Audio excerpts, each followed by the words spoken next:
அஸ்ஸலாமு அலைக்கும் வரஹ்மத்துல்லாஹி வபரகாத்துஹு.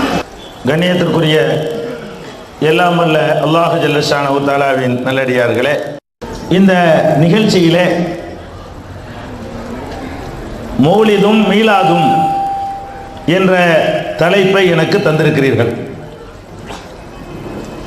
இது நபிகள் நாயகம் ஸல்லல்லாஹு அலைஹி வஸல்லம் அவர்கள் பிறந்த மாதமாக இருப்பதால் இந்த மாதத்திலே நபிகள் நாயகம் ஸல்லல்லாஹு அலைஹி வஸல்லம் அவர்கள் பெயரால் மீலாது விழா கொண்டாடப்படுவதால் இந்த மாதத்திலே நபிகள் நாயகம் ஸல்லல்லாஹு அலைஹி வஸல்லம் அவர்களுடைய பெயரால் மௌலிது பாடல்கள் பாடப்படுவதால் இது பற்றி இஸ்லாத்தினுடைய நிலை என்ன, இதற்கெல்லாம் மார்க்கத்திலே அனுமதி இருக்கிறதா, இவற்றை செய்வதால் மறுமையிலே நன்மை கிடைக்குமா, இந்த மார்க்கத்தில் உள்ள நல்லறங்களில் ஒரு நல்லறமாக கருதப்படுமா என்பதையெல்லாம் திருக்குரான் நபி வழியுடைய சான்றுகளின் அடிப்படையிலே அறிந்து கொள்வதற்காகத்தான் இந்த தலைப்பு தரப்பட்டிருக்கிறது.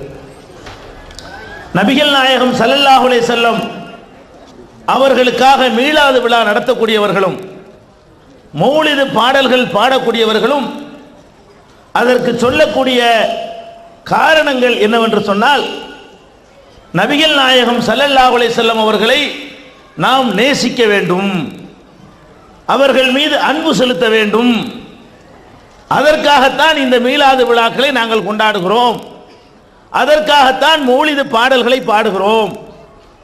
இதை உங்களுக்கு முதல் ஆதாரமாக எடுத்து வைப்பார்கள்.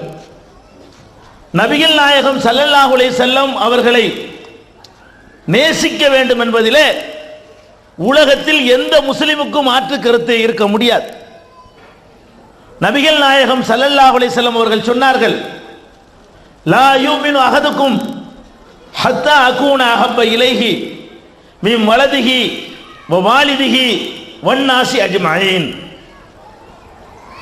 உங்களிலே ஒருவர் தன்னுடைய பெற்றோரை விடவும் தன்னுடைய பிள்ளைகளை விடவும் உலகத்து மாந்தரை விடவும் என்னை அதிகமாக நேசிக்காதவரை மூமினாக இறை நம்பிக்கையாளனாக ஆக முடியாது.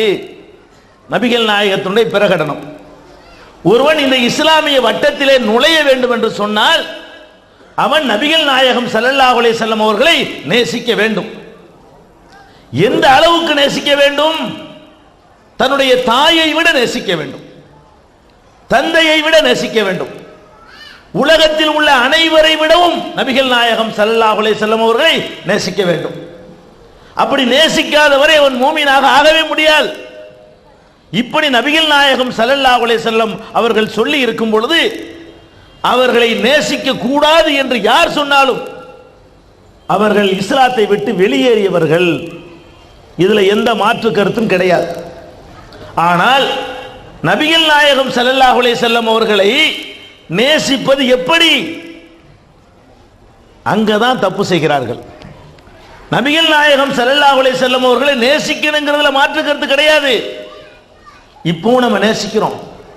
இன்றைக்கு மீலாது தேவையில்லை என்று சொல்லக்கூடிய நாம், மௌலிது கூடாது என்று சொல்லக்கூடிய நாம், அது ஓதுவது பாவமான காரியம் என்று சொல்லக்கூடிய நாம் நபிகள் நாயகம் ஸல்லல்லாஹு அலைஹி வஸல்லம் அவர்களை நேசிக்கிறோமா இல்லையா? எந்த அளவுக்கு நேசிக்கிறோம் என்று சொன்னால், நபிகள் நாயகம் ஸல்லல்லாஹு அலைஹி வஸல்லம் செய்த ஒரு காரியத்தை ஜமாஅத் தடுக்கிறது, அடக்குமுறை செய்கிறது, அதை எதிர்த்து நின்று நபிகள் நாயகம் ஸல்லல்லாஹு அலைஹி வஸல்லம் அவர்களுடைய சுன்னத்தை நாம் காப்பாற்றுவதற்கு தியாகம் செய்கிறோம். இது எதற்காக செய்கிறோம்? தொழுகையிலே நெஞ்சிலே கை கட்டுகிறோம். ஏன்? நபிகள் நாயகம் ஸல்லல்லாஹு அலைஹி வஸல்லம் அவர்கள் அப்படித்தான் கட்டி தொழுதார்கள். அதுதான் ஆதாரபூர்வமான செய்தி. நபிகள் நாயகம் ஸல்லல்லாஹு அலைஹி வஸல்லம் தொழுதவாறு தான் நாங்கள் தொழுவோமே தவிர, நம்முடைய அப்பன் பாட்டன்மார்கள் நபிகள் நாயகத்துக்கு மாற்றமாக ஒன்றை செய்திருக்கும் பொழுது அதை நாங்கள் செயல்படுத்த மாட்டோம் என்று எவ்வளவு எதிர்ப்புகளை தாங்கிக் கொண்டு அதை நடைமுறைப்படுத்துகிறோம். இது நேசத்திற்கு அடையாளம் இல்லையா? நபிகள் நாயகம் ஸல்லல்லாஹு அலைஹி வஸல்லம் அவர்களை நேசிப்பதற்காக மீலாது கொண்டாடக்கூடியவர்கள், நேசிப்பதாக சொல்லிக்கொண்டு மௌலிது ஓதக்கூடியவர்கள், திருமணங்களை எப்படி நடத்துகிறார்கள் என்று பாருங்கள். அவர்கள் நடத்துகிற திருமணங்களிலே ஆடம்பரங்கள் மிகைத்திருக்கும், வண்ண வண்ண விளக்கு அலங்காரங்கள் போடப்படும், பந்தல்கள் போடப்படும், வேண்டு வாத்திய கச்சேரிகளுக்கு ஏற்பாடு செய்யப்படும், கோடிக்கணக்கான ரூபாய்களை பாழாக்குவார்கள். இவ்வளவையும் செய்துவிட்டு நபிகள் நாயகத்தினுடைய சுன்னத்து என்ற பெயரிலே திருமணம் செய்வார்கள். அந்த திருமணத்திலே பெண் வீட்டாரிடத்திலே வரதட்சணையும் வாங்குவார்கள். ஆனால் இந்த மீலாது மௌலுது எல்லாம் மார்க்கத்திலே இல்லை என்று சொல்லுகிற நாங்கள், ஏகத்துவ கொள்கையை ஏற்றுக்கொண்டிருக்கக்கூடியவர்கள், குர்ஆனையும் நபி வழியை மாத்திரம் பின்பற்றக்கூடியவர்கள், இந்த பணத்திற்கு ஆசைப்பட்டு வரதட்சணை வாங்காமல் அந்த நபிகள் நாயகத்தின் மீது வைத்த நேசத்தின் காரணமாக, அவர்கள் கொண்டு வந்த மார்க்கத்தின் மீது வைத்த நேசத்தின் காரணமாக, அவர்கள் சொன்ன போதனையின் மீது இருக்கிற நம்பிக்கையின் காரணமாக பெண்களுக்கு மகர் கொடுத்து திருமணம் செய்கிறோமே, அது நேசம். மீலாது கொண்டாடுகிறீர்கள், நபிகள் நாயகம் மகர் கொடுத்து திருமணம் செய்ய சொன்னார்கள் என்றால் அதை கேட்க மறுக்கிறீர்கள். இதான் நேசமா? நபிகள் நாயகத்தை நேசிக்கிறதுக்குத்தான் நீங்கள் மீலாது மௌலிது கொண்டாடுகிறீர்கள் என்று சொன்னால், அவர்கள் சொன்ன வழியிலே நீங்கள் நடக்காமல் இருக்க என்ன தடை, என்ன காரணம்? எதற்காக நபிகள் நாயகத்தினுடைய சுன்னத்தை எதிர்த்து நிற்கிறீர்கள்? அப்ப நபிகள் நாயகத்தை நேசிக்கணும் என்பதில் நமக்கு மாற்று கருத்து இல்லை. அதிகமாக நாம் நேசிக்கிறோம், அதிகமாக அவர்கள் மீது அன்பு வைத்திருக்கிறோம். ரபியுல் அவ்வலில் மாத்திரம் 12 நாட்களுக்கு மாத்திரம் அல்லது 12வது நாளுக்கு மாத்திரம் நபிகள் நாயகத்தை பற்றி 4 வார்த்தை சொல்வதை நீங்கள் நேசம் என்கிறீர்கள். 365 நாளும் அந்த மாமனிதரை பற்றி பேசுவதை நாங்கள் நேசம் என்கிறோம். 365 நாளும் அவருடைய வழியிலே நடப்பதை நாங்கள் நேசம் என்று சொல்கிறோம். ஒவ்வொரு நாளும் நபிகள் நாயகம் ஸல்லல்லாஹு அலைஹி வஸல்லம் அவர்களை பற்றி நாங்கள் நினைவு கூறுகிறோம். எங்களுடைய தொழுகையிலே நினைவு கூறுகிறோம், எங்களுடைய உடையிலே நினைவு கூறுகிறோம், எங்களுடைய நடையிலே நினைவு கூறுகிறோம், எங்களுடைய வியாபாரத்திலே நினைவு கூறுகிறோம், எங்களுடைய கொடுக்கல் வாங்கலிலே நினைவு கூறுகிறோம், எங்களுடைய திருமணத்திலே நினைவு கூறுகிறோம், எங்களுடைய மரணத்திலே நினைவு கூறுகிறோம். இப்படி எல்லா காரியங்களிலும் நபிகள் நாயகம் ஸல்லல்லாஹு அலைஹி வஸல்லம் சொன்னார்களா, அதை நான் அப்படியே செய்வேன், ஊர் எதிர்த்தாலும் செய்வேன், உலகம் எதிர்த்தாலும் செய்வேன் என்று உறுதியாக நிற்கிறோமே, அதுக்கு பேர் நேசம். என்னமோ இவங்க சொல்றாங்க மீலாது கொண்டாட வேணாங்கிறாங்க, நபிகள் நாயகத்தை நேசிக்கிறது எங்களுக்கு பிடிக்காது.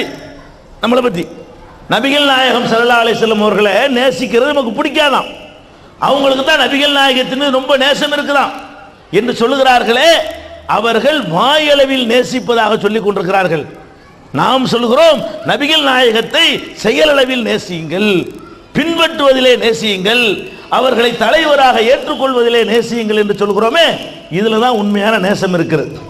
ஆக நபிகள் நாயகத்தை நேசிக்கணும் என்பதற்கான சான்றுகளை எல்லாம் கொண்டாந்து போட்டு மீலாது கொண்டாடலாம் அப்படிங்கிறாங்க, மௌலிது ஓதலாம் அப்படிங்கிறாங்க. அது நேசம் என்பது இது அல்லன்னு முதல் விளங்கிக்கணும். அடுத்தது என்ன, நபிகள் நாயகத்தை புகழக்கூடாதா? முதல்ல நேசிக்கிறாங்களாம், ரெண்டாவது என்ன பண்றாங்களா, மீலாது கொண்டாடுவதன் மூலமாக நபிகள் நாயகத்தினுடைய புகழை நாங்கள் பறைசாற்றுகிறோம், ஊரறிய சொல்கிறோம். மௌலிது ஓதுவதன் மூலமாக நபிகள் நாயகத்தினுடைய புகழை தலை தோங்க செய்கிறோம். அதுக்கு தான் மீலாது, அதுக்கு தான் மௌலிதுங்கிறாங்க. நீங்கள் மீலாது விழாக்களை பார்த்திருக்கிறீர்களா, பங்கெடுத்திருக்கிறீர்களா? அந்த மீலாது ஊர்வலங்களில் சென்றிருக்கிறீர்களா? அந்த மீலாது விழாக்களுடைய சொற்பொழிவுகளை கேட்டிருக்கிறீர்களா? இவர்கள் நபிகள் நாயகத்தினுடைய புகழை பறைசாற்றுவதற்காக அதை கொண்டாடுகிறார்கள். இல்லை என்று அதை பார்த்தாலே சொல்லிவிடலாம். நபிகள் நாயகத்தை புகழ்வதற்காகவோ அவர்களுடைய மதிப்பை உயர்த்துவதற்காகவோ இந்த விழாக்கள் நடத்தப்படுவது இல்லை. மீலாது விழாக்களை நாங்களும் பார்த்திருக்கிறோம். என்ன நடத்துறாங்க, மீலாது என்று ஒரு ஊர்வலம் புறப்படும். இதே சென்னையிலே மண்ணடியிலிருந்து கிளம்பும், உங்க பகுதிக்கெல்லாம் வரும். முஸ்லிம்கள் இருக்கிற அதிகமாக இருக்கிற இந்த 2 பகுதியை சுற்றி தான் மீலாது விழாவே அங்கே ஆரம்பிக்க இங்கே வந்து முடியும் இல்லையா? மண்ணடியில் ஆரம்பித்து திருவல்லிக்கேணி வழியாக கடற்கரையில் முடியுமா? இந்த மீலாது விழா எப்படி நடக்கும்? மீலாது விழாவுக்கு முன்னாடி இளைஞர்கள் அப்படி மகிழ்ச்சி பொங்க வருவாங்க. எப்படி வருவாங்க? கையிலேயே தொட்டைக்கு மேலே மடித்து கட்டிக்கிடுவாங்க. மீலாது ஊர்வலம் போறாங்க. மீலாது ஊர்வலம் எப்படி போவேன்? கைலியை தூக்கி தொடக்கி மேல கட்டிக்கிட்டு இந்த பட போதுமா அந்த பட போதுமாண்டு அதுல பாதி பேர் போதையில். மீலாது விழா ஊர்வலம் போகும் பொழுது பாதி பேர் போதையில் இருப்பாங்க, பாதி பேர் என்ன செய்வாங்க? அவங்களுடைய வீர தீர பராக்கிரமத்தை காட்டுற மாதிரி என்ன செய்வாங்க? இந்த பட போதுமா அந்த பட போதுமான்னு ஊர்வலம் புறப்படும். அதுக்கு முன்னாடி 2-3 யானை விட்டுருப்பாங்க. அதுல 2 பேர் ஏறி உட்கார்ந்து ஒரு பெரிய கொடியை பிடிச்சிருப்பாரு. அதுல ஊர்வலம் போய்கிட்டே இருக்கும். போய்கிட்டே இருக்குமா, போற வழியில பள்ளி வாசல்ல 4 மணிக்கு போகணும், 2 மணிக்கு புறப்படுவாங்க. அசர் வக்து ஆயிரும், பாங்கு சொல்லிட்டு இருப்பாங்க பள்ளி வாசல்ல. மீலாதுல்லா போய்கிட்டே இருக்கும். மீலாதுல்லா கொண்டாடுறவங்கள தொழுக கடமையா? அசருக்கு பாங்கு சொல்லுவாங்க, மீலாது விழா கொண்டாடுறவங்க போய்கிட்டே இருப்பாங்க. அப்புறம் இன்னொரு பள்ளி வாசலுக்கு போகும்போது மகரிபு வக்தாவும் அங்கேருந்து பாங்கு சொல்லுவாங்க. இவங்க மீலாது விழாவில் போய்கிட்டே இருப்பாங்க. மீலாது விழா கொண்டாடுறாங்களே, அப்போ 2 மணிக்கு ஆரம்பிச்ச அந்த ஊர்வலம் 9 மணிக்கு போய் கடற்கரையில் முடியும். இடையில 3 வக்து தொழுகைக்கு பாங்கு சொல்லப்படும். போய்கிட்டே இருப்பாங்க.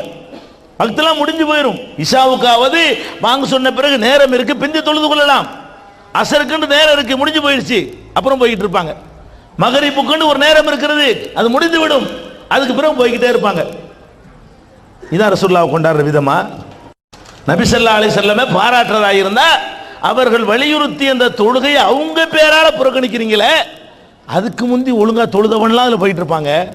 இந்த மீலாது இல்லாத நாளில் 5 வேளை தொழுகிறவன் மீலாது அன்னைக்கு 2 வேளை தொழுகிறான். இதான் மீலாது விழாவா? இதான் ரசூலுல்லாஹ் புகழ்றதா? போறாங்களா, போன உடனே என்ன ஆகும் தெரியுமா? இந்த மாதிரி ஒரு ஸ்டேஜ் இந்த மாதிரி இல்லை, இந்த மாதிரி பிரம்மாண்டமாக போட்டு வச்சிருப்பாங்க. அதில் இந்த மீலாது விழா நடத்துறாங்கல்ல, இந்த கமிட்டியில் உள்ளவங்க, அவங்க அப்போ எந்த கட்சியோட உறவு வச்சுக்கிறாங்கன்னு பார்த்துக்கிறங்க. அவங்களுக்கு திமுகவோட உறவு இருக்குமே, ஆனால் இந்த மீலாது கமிட்டி நடத்துறவங்களுக்கு திமுகவோட உறவு இருக்கும் போது மீலாது விழா வந்துருச்சுன்னு வைங்க, அப்போ மீலாது மேடையில் கருணாநிதி இருப்பார். மீலாது விழாவில் சிறப்பு விருந்தினர் யார் வருவா? கருணாநிதி இருப்பார். இவங்க அந்த விழா நடத்தும் போது அண்ணா திமுகவோட உறவு இருக்குன்னு வைங்க, மீலாது விழாவில் வந்து ஜெயலலிதா அம்மா உட்கார வைப்பாங்க. மீலாது விழா நடத்துறாங்க, என்ன நடக்கும்ங்கிறீங்க? மைக்கை போட்டுக்கிட்டு உங்களை எல்லாம் காட்டி, நீங்க ஏதோ ரசூலுல்லாஹ் புகழ்றாங்கன்னு போறீங்க, உங்களை எல்லாம் காட்டி என்ன செய்வாங்க?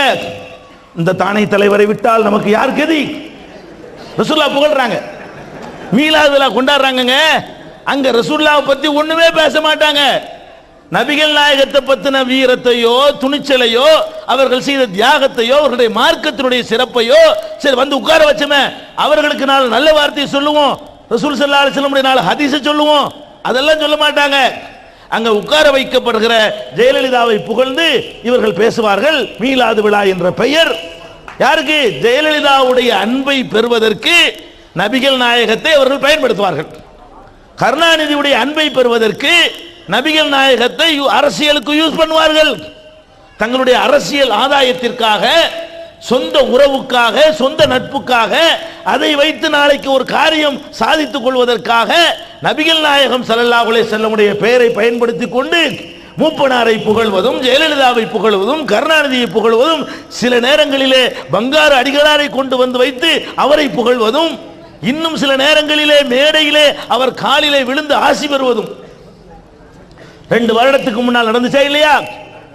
2 வருடத்திற்கு முன்னால் பங்காரு அடிகளாரை கொண்டு வந்து மீலாது விழா அவர்களுக்கு அந்த அவங்களுடைய மார்க்கத்தில் காலில் விழுவதற்கு அனுமதி இருக்கிறது.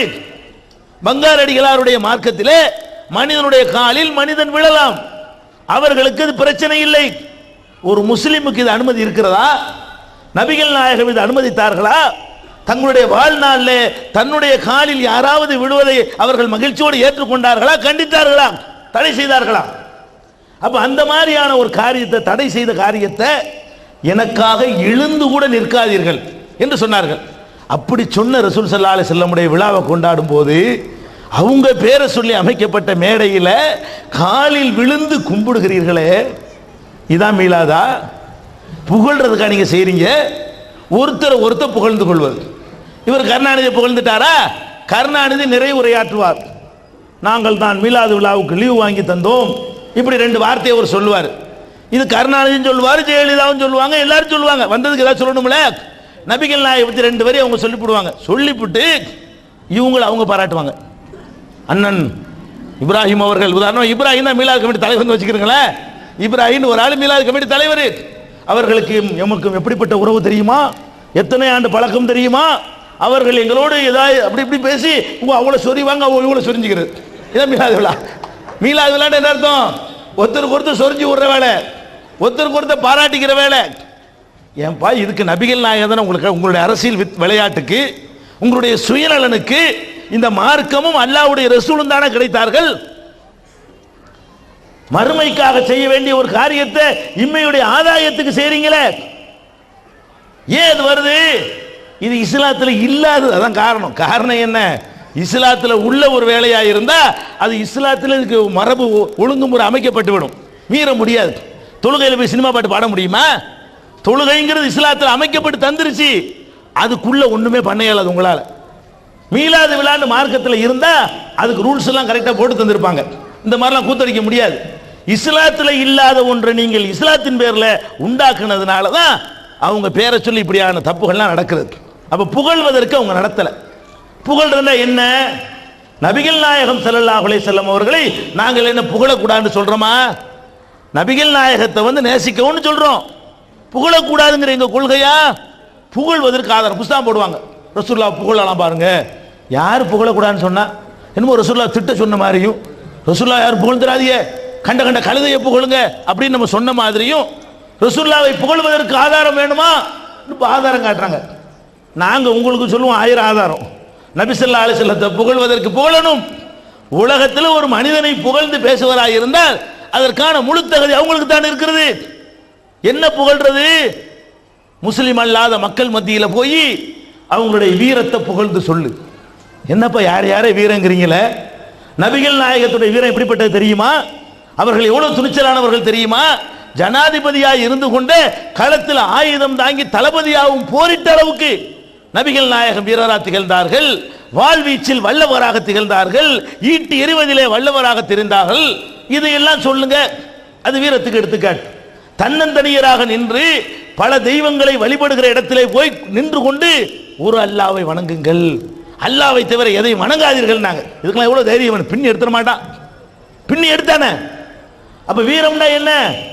எத்தனை பேர்னு பார்க்காம, எவ்வளவு சப்போர்ட் இருக்குன்னு பார்க்காம தன்னந்தனியா நின்று கொண்டு அவ்வளவு பெரிய காட்டு மிராண்டி கூட்டத்தை எதிர்த்துட்டாங்களே. இந்த தைரியம், இந்த துணிச்சல் உலக வரலாற்றில் யாருக்கு இருக்குன்னு கேளுங்க. அதுக்கு பேர் புகழ். நபிகள் நாயகத்தை புகழ்றதுன்னு சொன்னா சினிமாக்காரனையும் கூத்தாடிய வீரன் நினைச்சுக்கிட்டு இருக்கிறானே, அந்த மக்கள்கிட்ட போய் உலகத்திலே தோன்றிய மாவீரர், ஒரே வீரர், ஈடு இணை இல்லாத வீரர் நபிகள் நாயகம் ஸல்லல்லாஹு அலைஹி வஸல்லம் அப்படின்னு போய் சொல்லுங்க. அதுக்கு அது வீரம். எந்த கட்டத்திலும் கொள்கையில் சமரசம் செய்து கொள்ளாதவர். நபிகள் நாயகத்தை புகழலாம். எப்படி பண்ணலாம்? அடக்குமுறைக்கு பயந்து விட்டு கொடுத்ததே கிடையாது அவங்க வரலாற்றில். ஆசை வார்த்தைக்கு பயந்து விட்டு கொடுத்தது. என்ன சொன்னாங்களோ 23 வருஷத்துல ஒண்ணு கூட மாத்தினது கிடையாது. 23 ஆண்டுகள் ஒரு கொள்கையை மக்கள்கிட்ட சொல்லி அதுக்கு எதிராக எல்லாரும் திரண்டு வர்றான், பயங்கரமான கூட்டம் எதிர்க்குது. அப்படி மென்மைப்படுத்திக்கிட்டாங்களா? சொன்னதை குறைச்சிக்கிட்டாங்களா? வீரியத்தை இழந்துட்டாங்களா? இல்ல. ஆசை வார்த்தை கேட்டான், என்ன வேணும் உனக்கு சொல்லு. பதவி வேணுமா? அரபு தீபகத்துக்கு ராஜா வாய்க்கிறியா? இதை மட்டும் விட்டு பார்ப்போம். ஆசைக்கு மயங்கல, அச்சுறுத்தலுக்கும் அஞ்சல. இந்த மாதிரியான ஒரு கொள்கை உறுதியை போய் சொல்லுங்க. மக்கள்கிட்ட போய் அப்படி அடி சொல்றாங்க. வளைய மாட்டேன், அட்ஜஸ்ட் பண்ண மாட்டேன், என்ன சொன்னனோ அதை எங்கேயும் சொல்லுவேன். இதை புகழுங்க. நபிகள் நாயகத்தை புகழ்றதா இருந்தா வீரத்தை புகழுங்க. அசைக்க முடியாத கொள்கை உறுதி அதை புகழுங்க. தைரியத்தை புகழுங்க. தைரியம்னா என்ன?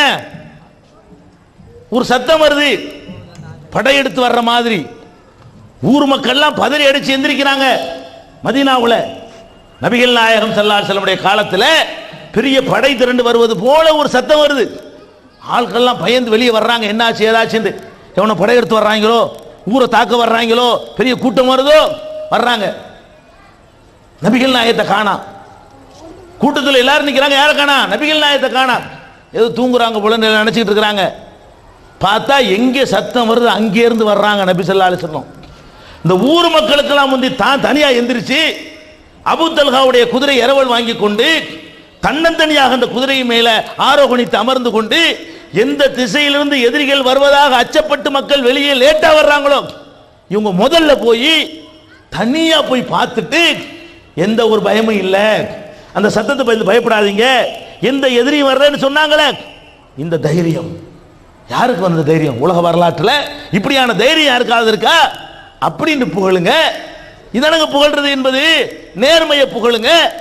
உலகத்தில் அதான் இன்னைக்கு பஞ்சமா இருக்கிறது. எவங்கிட்டையும் நேர்மை கிடையாது. அரசியல்வாதிட்ட நேர்மை இருக்கா? தலைவர்கிட்ட நேர்மை இருக்கா?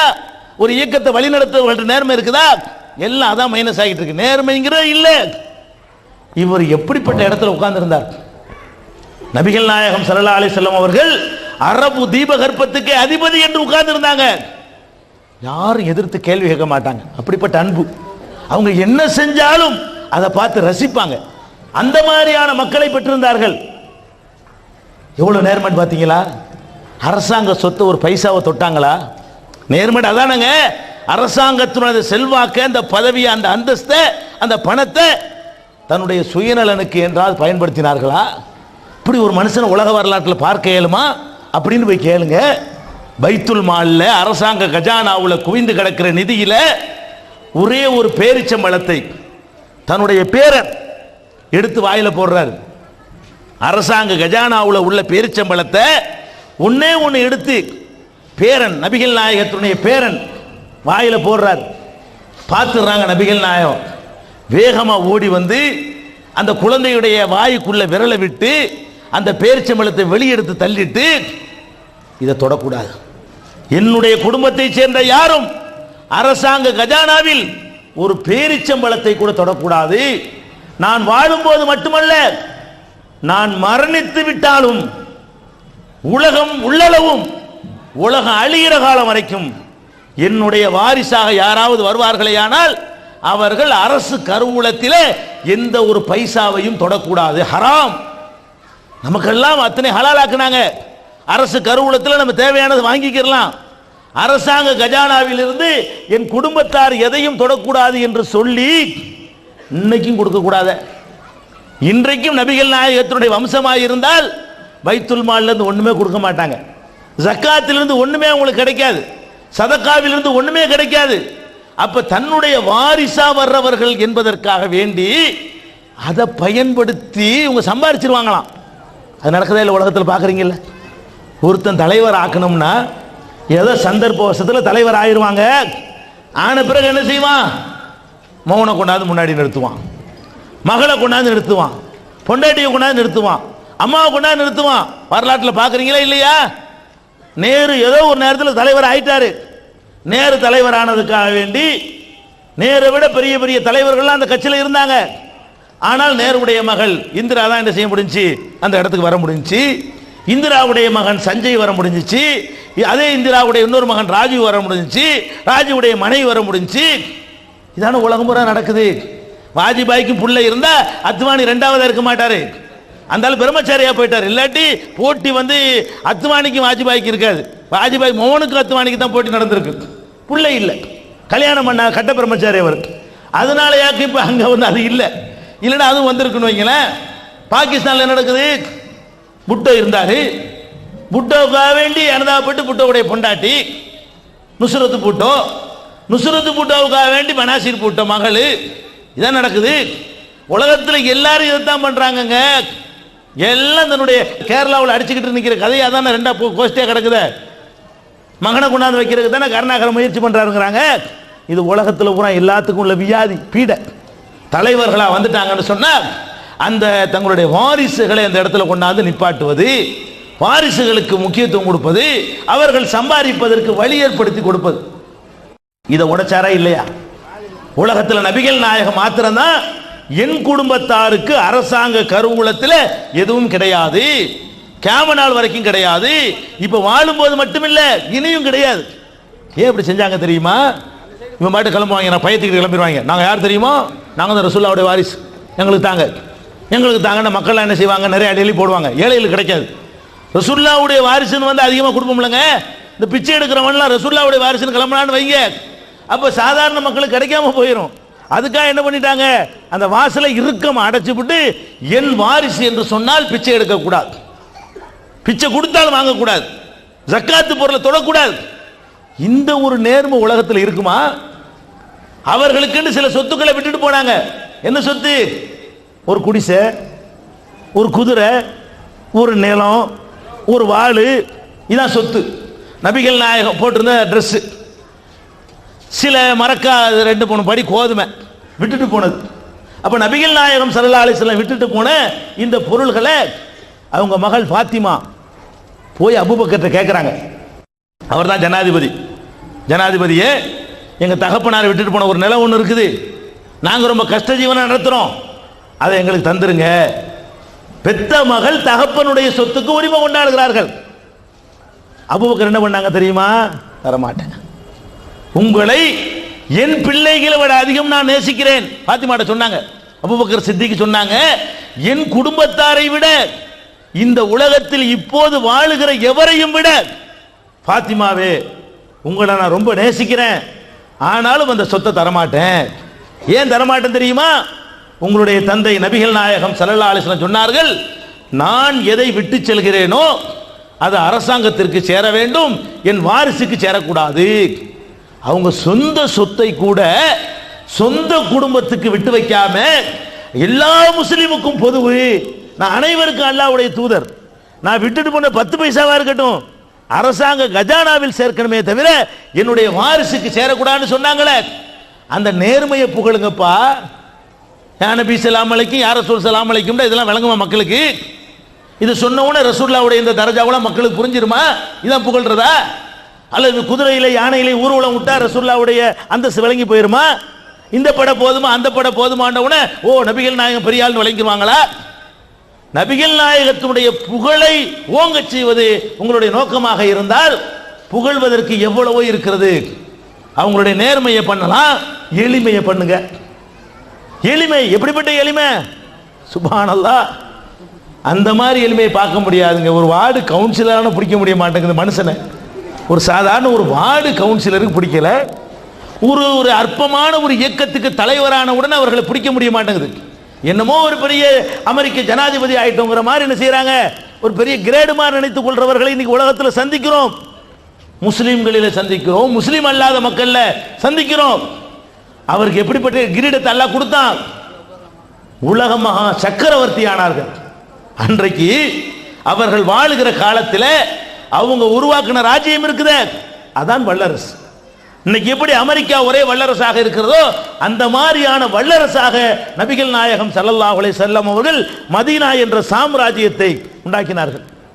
அவ்வளவு பெரிய, எந்த அளவுக்கு நுசிர்து பிர்ரோபி மசீரத ஷஹரின், நபி ஸல்லல்லாஹு அலைஹி வஸல்லம் தம்முடைய வாயினால சொன்னாங்க, எனக்கு அல்லாஹ் எப்படி உதவி செஞ்சிருக்கான் தெரியுமா? என்னுடைய பெயரை கேட்பவர்கள் ஒரு மாத தொலைவு, பயண தொலைவு, அவ்வளவு தூரத்தில் இருப்பவர்கள் கூட என் பெயரை கேட்ட உடனே பயப்படுகிறார்கள். அப்படி அல்லாஹ் எனக்கு உதவி செய்திருக்கிறான். ஏய் முகமதுனா போதும், பயங்கரமா அந்த அளவுக்கு நல்ல ஆட்சி நடத்துறாங்க. மற்ற நாட்டு தலைவர்களுக்கெல்லாம் எப்படிப்பட்ட அச்சம்னு சொன்னால், ஒரு மாத தொலைவு தூரத்தில் முகமது நபி புறப்பட்டு விட்டார் என்று சொன்னால் ஒரு மாத பயணத்துக்கு அப்பால இருப்பானே அவன் நடுங்குவான். இப்படிப்பட்ட சாம்ராஜ்யம் ஒரு மாதம் யாருக்கும் கொடுக்காத சிறப்புன்றாங்க ரசூல் ஸல்லல்லாஹு அலைஹி வஸல்லம். எனக்கு அல்லாஹ் கொடுத்தான், ஒரு மாத பயண தொலைவில் இருப்பவர்களும் என் பெயரை கேட்டு அஞ்சுவார்கள். அஞ்சுறேன் அர்த்தம், நல்ல ஆட்சி நடத்துறாங்க. கெட்டவனுக்கெல்லாம் கெதி கலங்குது, டேய் முகமது வந்தா முடிஞ்சு போச்சுடா கதை, தொடர்ச்சி எடுத்துருவாரு அப்படின்னு பயப்படுற அளவுக்கு ஒரு ஆட்சி அல்லாஹ் கொடுத்திருந்தானே. அவ்வளவு பெரிய ஆட்சி அதிகாரம், ஆன்மீக தலைமை, இவ்வளவு இருந்து வீதியில் நடந்து போனாங்கன்னு சொன்ன எளிமையை பாருங்க. இவர் எப்படி நடப்பார்? இப்படி ஒரு அந்தஸ்து உள்ளவர் எப்படி நடக்கணும்?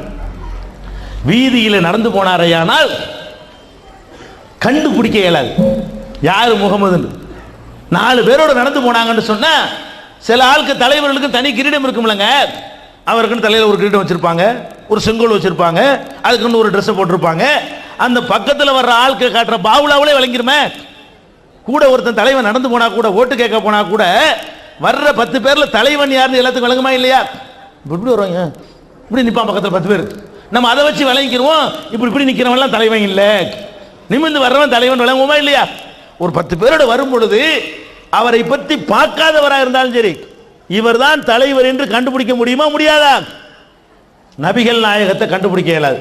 10 பேர் வருவாங்க, 10 பேரும் ஒரே மாதிரி தான் இருப்பாங்க. யாரும் இப்படி பண்ண மாட்டாங்க, கூண மாட்டாங்க, குறுக மாட்டாங்க, எல்லாம் ஒரே மாதிரி வருவாங்க. அவங்கள முன்ன பின்ன தெரிஞ்சவங்களுக்கு தான் இது நபிகள் நாயகம்னு தெரியும். புதுசா ஒரு வெளியூர்காரன் வந்தான்னு வைங்க, இந்த 20 பேர் வர்றாங்களா ரோட்ல, யாரு முகமது, யாராக இருக்கும்னு கேட்கிற அளவுக்கு இருக்கும். இப்படி ஒரு எளிமையை நீங்க பார்க்க முடியுமா தலைவர்கள்ட்ட? எந்த தலைவன் தான் நீங்க பாக்குறீங்களா? பார்க்க முடியல. நபிகள் நாயகம் ஸல்லல்லாஹு அலைஹி வஸல்லம் சபையில் உட்கார்ந்துருப்பாங்களாம். ஒரு சம்பவமே இருக்கிறது, நிறைய சம்பவம் இருக்கிறது. ஒரு கிராமவாசி வர்றார், வந்து பள்ளியாசலுக்குள் நுழைகிறார். நபி ஸல்லல்லாஹு அலைஹி வஸல்லம் மக்களா உட்கார்ந்துருக்கிறாங்க. வந்தவனை கேட்கிறாரு, ஐயுக்கும் முஹம்மத், இந்த முகமதுங்கிறாங்களா, அது யாருங்கிறாரு. நாங்க சபையில் உட்கார்ந்துருக்கிறாங்க நபி ஸல்லல்லாஹு அலைஹி வஸல்லம். அந்த சபையில் உட்கார்ந்துருக்கும் பொழுது அவர்களுக்கு தனி ஆசனத்தை காணா, தனி அடையாளத்தை காணா, தனி உடைய காணா, தனி கிரீடத்தை காணா, எல்லாரும் மாதிரி அவங்களும் ஒரு ஆளா இருக்கிறாங்க. வந்தவர் கேட்கிறாரு, என்னமோ ஒரு பயங்கரமான ஆளுங்கிறாங்களே, பெரிய தலைவராமல, உலகமாக சக்கரவர்த்திங்கிறாங்களே, அந்த முகமது யாருங்கிறாங்க. அப்ப சொல்றாங்க, அதோ சாய்ந்து உட்கார்ந்து இருக்கிறார், வெள்ளை வெளேர் என்று அவர் தான் என்று காட்டுகிறார்கள். வந்து அவர் பக்கத்தில் உட்கார்ந்து ஒரு சில விஷயங்களை கேட்கிறார். புகாரியில, முஸ்லீம்ல, இன்னும் பல நூல்கள்ல இந்த வரலாறு நம்ம பார்க்கிறோம். அப்ப 10 பேர் 20 பேர் உட்கார்ந்து இருக்கிற ஒரு சபையில ஒரு தலைவன் உட்கார்ந்து இருந்தால் உங்களுக்கு அவனை கண்டுபிடிக்க இயலுமா? இயலாதா? இயலும். நபிகள் நாயகத்தை கண்டுபிடிக்க இயலாது. நீங்க புகழ்றதா இருந்தா இது சொல்லுங்க போய், இது தலைவன்டா, தலைவனுக்கு தகுதி என்ன? எல்லா நேரத்திலையும் நிலை மாறாம இருப்பது, எப்போதும் ஒரே மாதிரியா இருப்பது, எந்த நேரத்திலையும் நான் ஒரு பெரிய நிலைக்கு வந்துட்டு என்று நினைக்காமல் இருக்கிறான் பாருங்க, அவன் தான் தலைவன். அந்த தலைமை அவற்றை இருந்துச்சா இல்லையா? இதை சொல்லி மக்கள்கிட்ட என்ன செய்யுங்க, நபிகள் நாயகத்தை புகழுங்க, இந்த எளிமையை புகழுங்க. சபையில் எல்லாரும் உட்கார்ந்து இருக்கிறாங்க, நபிகள் நாயகம் வர்றாங்க, எல்லாம் எந்திரிக்கிறாங்க. பள்ளிக்கூடத்து வாத்தியாருக்கு எந்திரிக்கிறவங்க நம்ம, இவர் என்ன பெரிய ஜனாதிபதி, இவர் பள்ளிக்கூடத்து வாத்தியா இருக்கிறவர், இவருக்கு எந்திரிக்க நிக்காடி கோபம் வருது அவருக்கு. இந்த சக்கரவர்த்தி வர்றாங்க, நபித்தோழர்கள் உட்கார்ந்து இருக்கிறாங்க, அவங்கள பார்த்தோன்னு எந்திரிக்க பார்க்குறாங்க. உட்காருங்கன்ட்டாங்க, எந்திரிக்க கூடாது. எந்த மனுஷனும் எந்த மனுஷனுக்காகவும் மரியாதை செய்யறதுக்காக எந்திரிக்காது. வரவேற்கிற யாராவது புதுசாக விருந்துக்கு நம்ம வீட்டுக்கு தேடி வந்துட்டாங்களா, சின்ன ஆள் வந்தாலும் பெரிய ஆள் வந்தாலும் வரவேற்பதற்காக எந்திரிக்கலாம். ஒரு பெரிய ஆள் வர்றாரு அப்படின்னு சொல்லி சீட்டை விட்டு எந்திரிக்க கூடாது. ஒரு கிழவனார் வர்றாரு, நீங்க இளைஞரா இருக்கிறீங்க, உட்கார இடம் கொடுக்குறீங்க, அதுக்கு எந்திரிக்கலாம். ஒரு வயசான மனுஷன் முடியாது, நம்ம நிக்க முடியும், அவர் உட்காரட்டும், அதுக்கு உதவி செய்யறதுக்கு எந்திரிக்கலாம். ஒரு தலைவன் என்ற காரணத்திற்காக ஒருத்தன் வந்தா எந்திரிக்க கூடாதுன்னு சொன்னாங்களே, தனக்கு கூட எந்திரிக்க கூடாதுன்னு சொன்னாங்களே. அனஸ் ரலியல்லாஹு அன்ஹு சொன்னார்கள், உலகத்திலேயே நபிகள் நாயகத்தை விட எங்களுக்கு விருப்பமானவர் யாரும் கிடையாது. உலகத்தில் உள்ள எல்லாரையும் விடவும் நாங்கள் நேசிக்கிறது நபிகள் நாயகத்தை தான். அந்த நபிகள் நாயகம் நாங்கள் அமர்ந்திருக்கிற சபைக்கு வருவார்களானால் நாங்கள் ஒத்தரும் எந்திரிக்க மாட்டோம், சாம உட்காந்துருவோம்.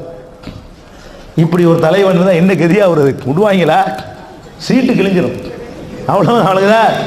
சபாநாயகர் இப்படி இப்படி உட்கார்ந்துருக்கிறாரு, சபைக்கு தலைவர் அவர் தான். அம்மா வரும்பு செய்யறாரு, சபாநாயகர் ஸ்டூலுக்கு முன்னாடி வந்து உட்கார்ந்துக்கிறாரு, எந்திரிச்சு போற வரைக்கும் இப்படி தான் இருக்கிறாரு. ருக்கு ஸ்டேஜ்லாம் அவர் இருக்காரு, தவிர நிம்மதி நிற்க மாட்டேங்கிறாரு. இதை பார்க்குறீங்களே, இந்த மாமனிதர் என்ன பண்றாரு? எனக்காக எந்திரிக்க கூடாது, நான் வந்தா உட்கார்ந்தா இருக்கணும். இதை போய் உலகத்துக்கு சொல்லுங்க, இந்த செய்தியை புகழ்றாங்களா, மீலாது விழா கொண்டாடி புகழ்றாங்களாம். இந்த மெசேஜ் சொல்லு உலகத்துக்கு. இவர் தலைவர்ரா, இந்த தலைவர் எங்களை வைத்து சம்பாதிக்கவில்லை, இந்த தலைவர் எங்களை விற்கவில்லை, இந்த தலைவர் எங்களுடைய சுயமரியாதைக்கு பங்கம் விளைக்கவில்லை, எங்களை ஏமாற்றவில்லை, எந்த ஒரு மனுஷனுக்கும் அவரால் எந்த கேடும் இல்லை, என்னை வந்து வியாபாரத்துக்கு முதலீடாக அவர் பயன்படுத்தவில்லை. இப்படி ஒரு தலைவனை உலக வரலாற்றை கொண்டா பார்ப்போம் என்று சொல்லு. காசு பணத்தை சம்பாதிச்சாரா? அதுக்கு தானே எல்லாம் அரசியலுக்கு போறான், அதுக்கு தானே இயக்கங்களை தோற்றுவிக்கிறான், அதையாவது சம்பாதிச்சு கொண்டார் அவரு. இன்னும் சொல்ல போனால் அவர்கள் இந்த இறை தூதர் என்று சொல்வதற்கு முன்னால் தான் காசு பணத்தோடு இருந்தார்கள். நபிகள் நாயகம் அவர்கள் அனாதையா தான் இருந்தாங்க. அல்லாஹ் எப்படி நிலையில உண்டாக்குனான்னு கேட்டா, நபி ஆகக்கூடிய நேரத்தில் பெரும் செல்வந்தர். குர்ஆன்லயே அதுக்கு சர்டிபிகேட் பண்றான். வஜதக ஆயிலன் ஃபாக்னா, உம்மை வறுமை நிலையில் இருந்த உம்மை பெரும் செல்வந்தனாக நான் ஆக்கியிருக்கிறேன். நபி ஆகும்போது நபிகள் நாயகம் அவர்கள் அல்லாஹ்வுடைய தூதர் என்று சொல்லுகிற நேரத்தில் 40வது வயசுல பெரும் செல்வந்தராக இருந்தார்கள். பணத்துக்கு பஞ்சம் இல்லை, அந்த அளவுக்கு வசதி வாய்ப்போடு இருந்தார்கள். மரணிக்கும் போது 40 வயசு வரைக்கும் அப்படி லக்ஸரியான சொகுசு வாழ்க்கை வாழ்ந்தார்கள். இறை தூதர் என்று சொன்ன உடனே வாரி வாரி கொடுக்க ஆரம்பித்து 53வது வயசுலேயே அவளையும் போட்டுட்டு வெறுங்கையோட இன்னொரு ஊருக்கு போயிட்டாங்க. இருக்கிறதையும் வாரி எரிச்சாங்க. மதீனாவுக்கு போகும்போது என்னத்தை எடுத்துட்டு போக முடிஞ்சு? எல்லா சொத்தையும் விட்டுட்டு அல்லாஹ்வுக்காக, மார்க்கத்தை காப்பாற்றிக் கொள்வதற்காக, உயிரை காப்பாற்றிக் கொள்வதற்காக, தீனை காப்பாற்றிக் கொள்வதற்காக எல்லாத்தையும் விட்டு இன்னொரு ஊருக்கு அடைக்கலமாய் போயிட்டாங்க. அப்ப இந்த கொள்கையை சொல்லி இழந்தாங்க. கொள்கையை சொல்ல முந்தி பணக்காரா இருந்தாங்க. இந்த கொள்கையை சொன்ன பிறகு அவர்கள் ஓட்டாண்டியானார்கள். சரி, மதீனாவில் போய் ஆட்சி அமைச்சிட்டாங்க. இப்ப சம்பாதிக்க வழி, ஆட்சி அமைத்து விட்டால் அந்த காலத்தில் சட்டம் என்ன தெரியுமா? இப்பதான் ஜனநாயகம், பார்லிமெண்ட், எதிர்கட்சி, பேப்பரு, பொதுக்கூட்டம், விமர்சனம்லாம் இருக்கிறது. அந்த காலத்தில் எல்லாம் நாடு என்பது அரசனுக்கு சொந்தம். நாட்டினுடைய எல்லா சொத்துக்களும் அரசன் என்ன வேண்டாலும் செய்யலாம். அதனால என்ன செய்வாங்க, அந்த காலத்து ராஜாக்கள்லாம் இப்படி வருவாங்க, இது பூரா நீ எடுத்துக்காம சும்மா மாடு வருவான். ஒரு 40 ஏக்கர் நிலத்தை காட்டி, இந்தா இது பூரா உனக்கு, இது பூரா உனக்கு, இது பூரா அந்த தர்காவுக்கு, இது பூரா அந்த கோயிலுக்கு, இப்படின்லாம் சொன்னாங்களே. காரணம் என்ன? ராஜா தான் ஆளினால். அந்த காலத்தில் ஜனநாயகம் இல்லாத அந்த காலத்தில் எல்லாம் அது அரசுக்குன்னு தனியாக ஒன்று கிடையாது. ராஜாவா இருக்கக்கூடியவர் என்ன முடிவு எடுக்கிறாரோ அதுதான். அப்படிப்பட்ட காலத்தில் ராஜாவா இருக்கிறாங்க. அப்ப அரசே அவங்களுக்கு தான். அவங்க திண்டது போய் மிச்சம் தான் மற்ற ஆட்களுக்கு. அந்த காலத்தில் யார் மன்னரா இருக்கிறாரோ அவர் உண்டு உடுத்தி சுகித்து கழித்து போட்ட மிச்சம் இருக்கு பாருங்க, அதுல ஏதோ கொஞ்சம் மக்களுக்கு கிடைக்குமே தவிர ராஜாக்கள் சாப்பிடுவதை மக்கள் குறைய எடுத்துக்கிறவே மாட்டாங்க. அப்படிப்பட்ட காலத்தில் ஒரு சாம்ராஜ்யத்துக்கு அதிபதியாகிறாங்க. அந்த 10 வருஷம் சம்பாதிச்சாங்களா? கொஞ்சம் கொஞ்சமா விட்டதை 13 வருஷம் விட்டாங்கல்ல. 40வது வயசுல இருந்து 53 வயசு வரைக்கும் கொஞ்சம் கொஞ்சமா விட்டாங்களே, விட்டதை எடுத்துட்டாங்களா? என்ன வாழ்க்கை அது? ஒருவேளை சாப்பிட்டா ஒருவேளை சாப்பாடு இல்லை. 3 நாட்கள் வயிறார நபிகள் நாயகம் சாப்பிட்டது இல்லை. இன்னைக்கு வயிறார 3 வேளை சாப்பாடு கிடைச்சா நாளைக்கு பட்டினி தான்.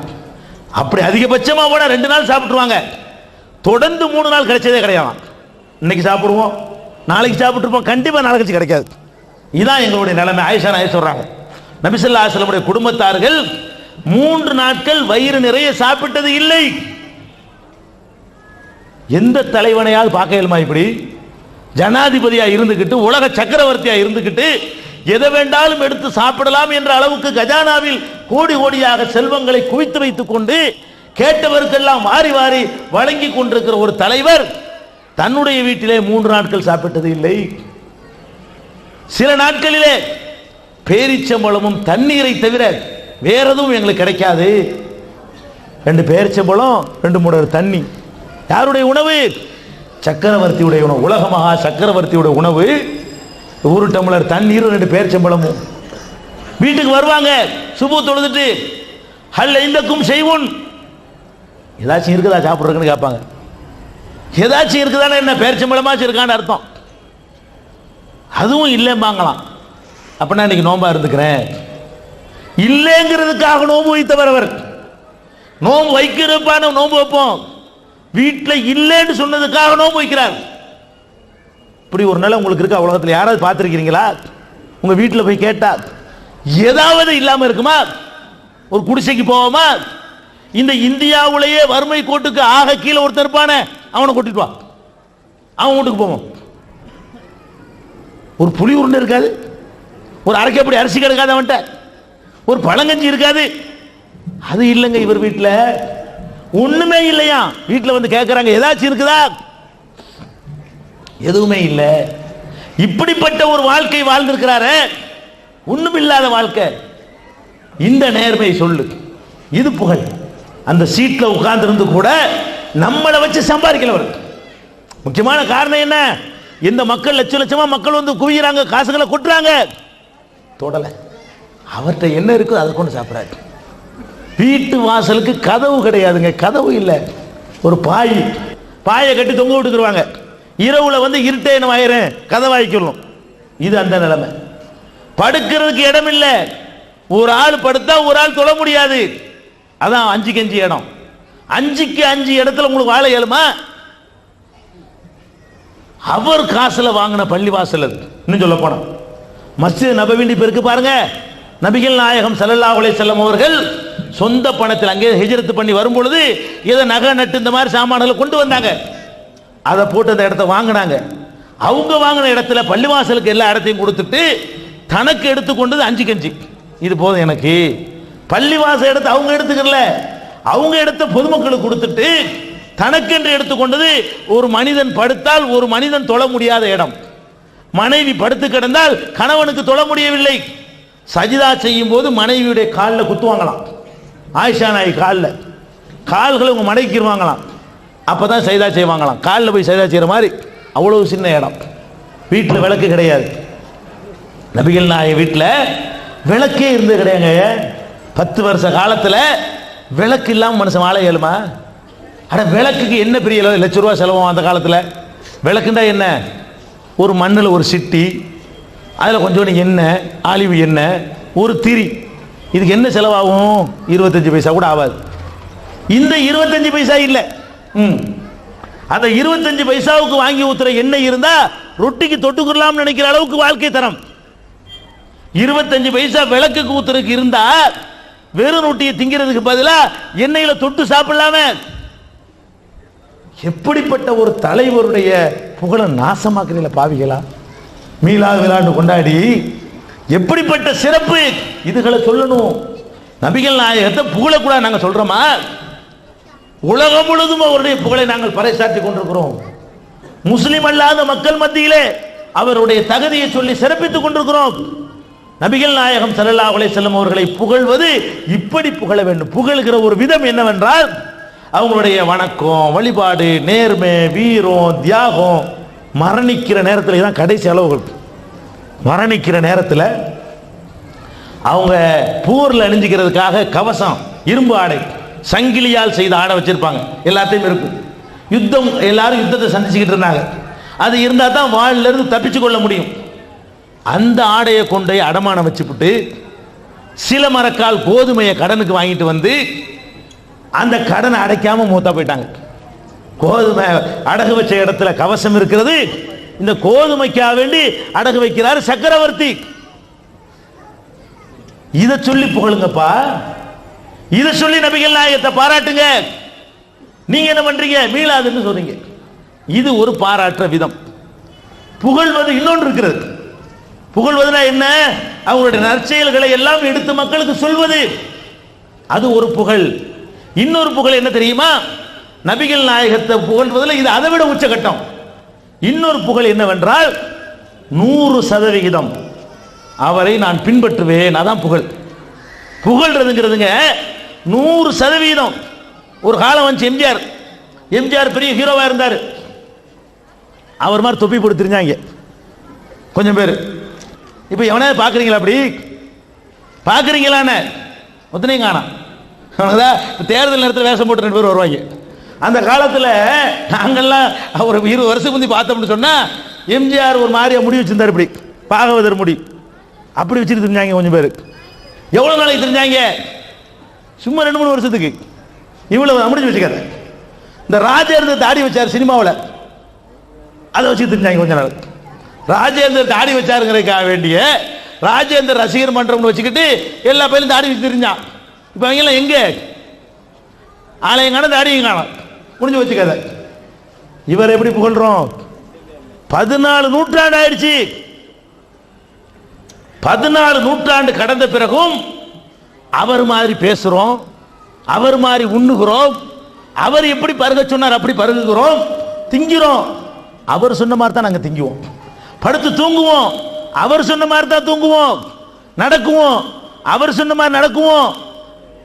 சிறுநீர் கழிப்போம், அவர் சொன்ன மாதிரி கழிப்போம். கக்கூசுக்கு போவோம், அவர் சொன்ன மாதிரி தான் கக்கூசுக்கு போவோம். குடும்ப வாழ்க்கையில் ஈடுபடுவோம், அவர் சொன்ன மாதிரி தான் படுவோம். 14 நூற்றாண்டுகள் பல நாடுகள் கடந்து, பல மொழிகளை கடந்து, பல காலங்களை கடந்த பிறகும் கூட அவர் மாதிரியே தாடி, அவர் மாதிரியே நகமற்றங்கிறான், அவர் மாதிரியே தான் எல்லாம் செய்வாங்கிறான். என் கல்யாணத்தை அவர் மாதிரி தான் நடத்துவாங்கிறான். தாய் சொன்னாலும் கேட்க மாட்டேங்கிறான், தகப்பன் சொன்னாலும் கேட்க மாட்டேங்கிறான். இது புகழ்ப்பா? அவர் மீது அன்பு வைக்கிறது நெசம் என்று சொன்னால் இவ்வளவு சுத்தமான ஒரு தலைவர் நமக்கு கிடைச்ச தலைவர் மாதிரி உலகத்தில் எந்த சமுதாயத்துக்கு கிடைச்சது கிடையாது. எந்த தலைவனாக இருந்தாலும் அந்த சமுதாயத்தை எந்த வகையிலாவது தன்னுடைய சுயநலனுக்கு பயன்படுத்தி இருப்பான்.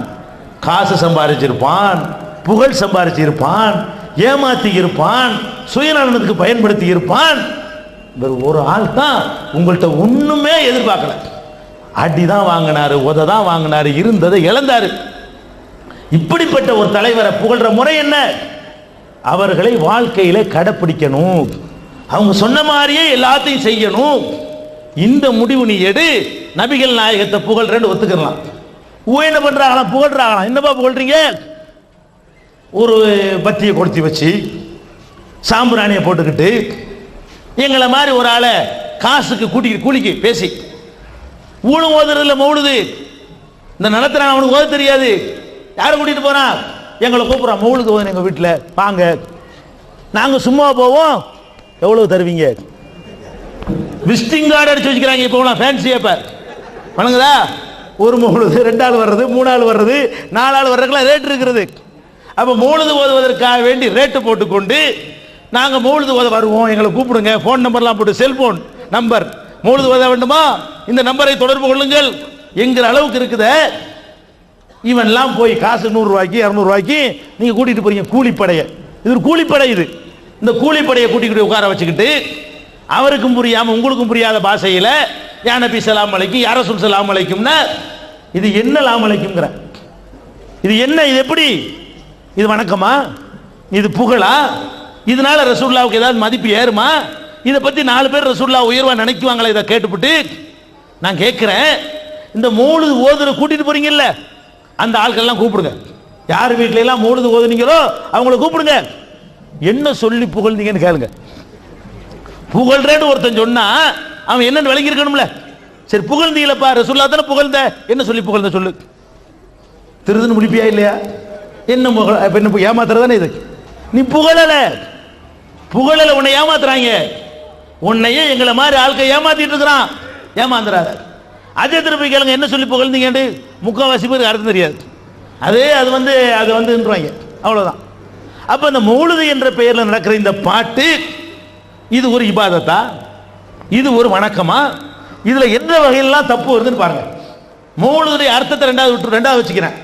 இந்த மௌலுது என்பது எப்படி எல்லாம் தப்பாகுதுன்னு கேட்டா, ஒரு விஷயம் மார்க்கத்தின் பெயரால் செய்வதாக இருந்தால், வணக்கம் என்ற பெயரால் செய்வதாக இருந்தால், அதை செய்தால் மறுமையில நன்மை கிடைக்கும் என்று செய்வதாக இருந்தால் அதை அல்லாஹ் சொல்லியிருக்கணும், இல்லாட்டி நபிகள் நாயகம் ஸல்லல்லாஹு அலைஹி வஸல்லம் சொல்லியிருக்கணும்.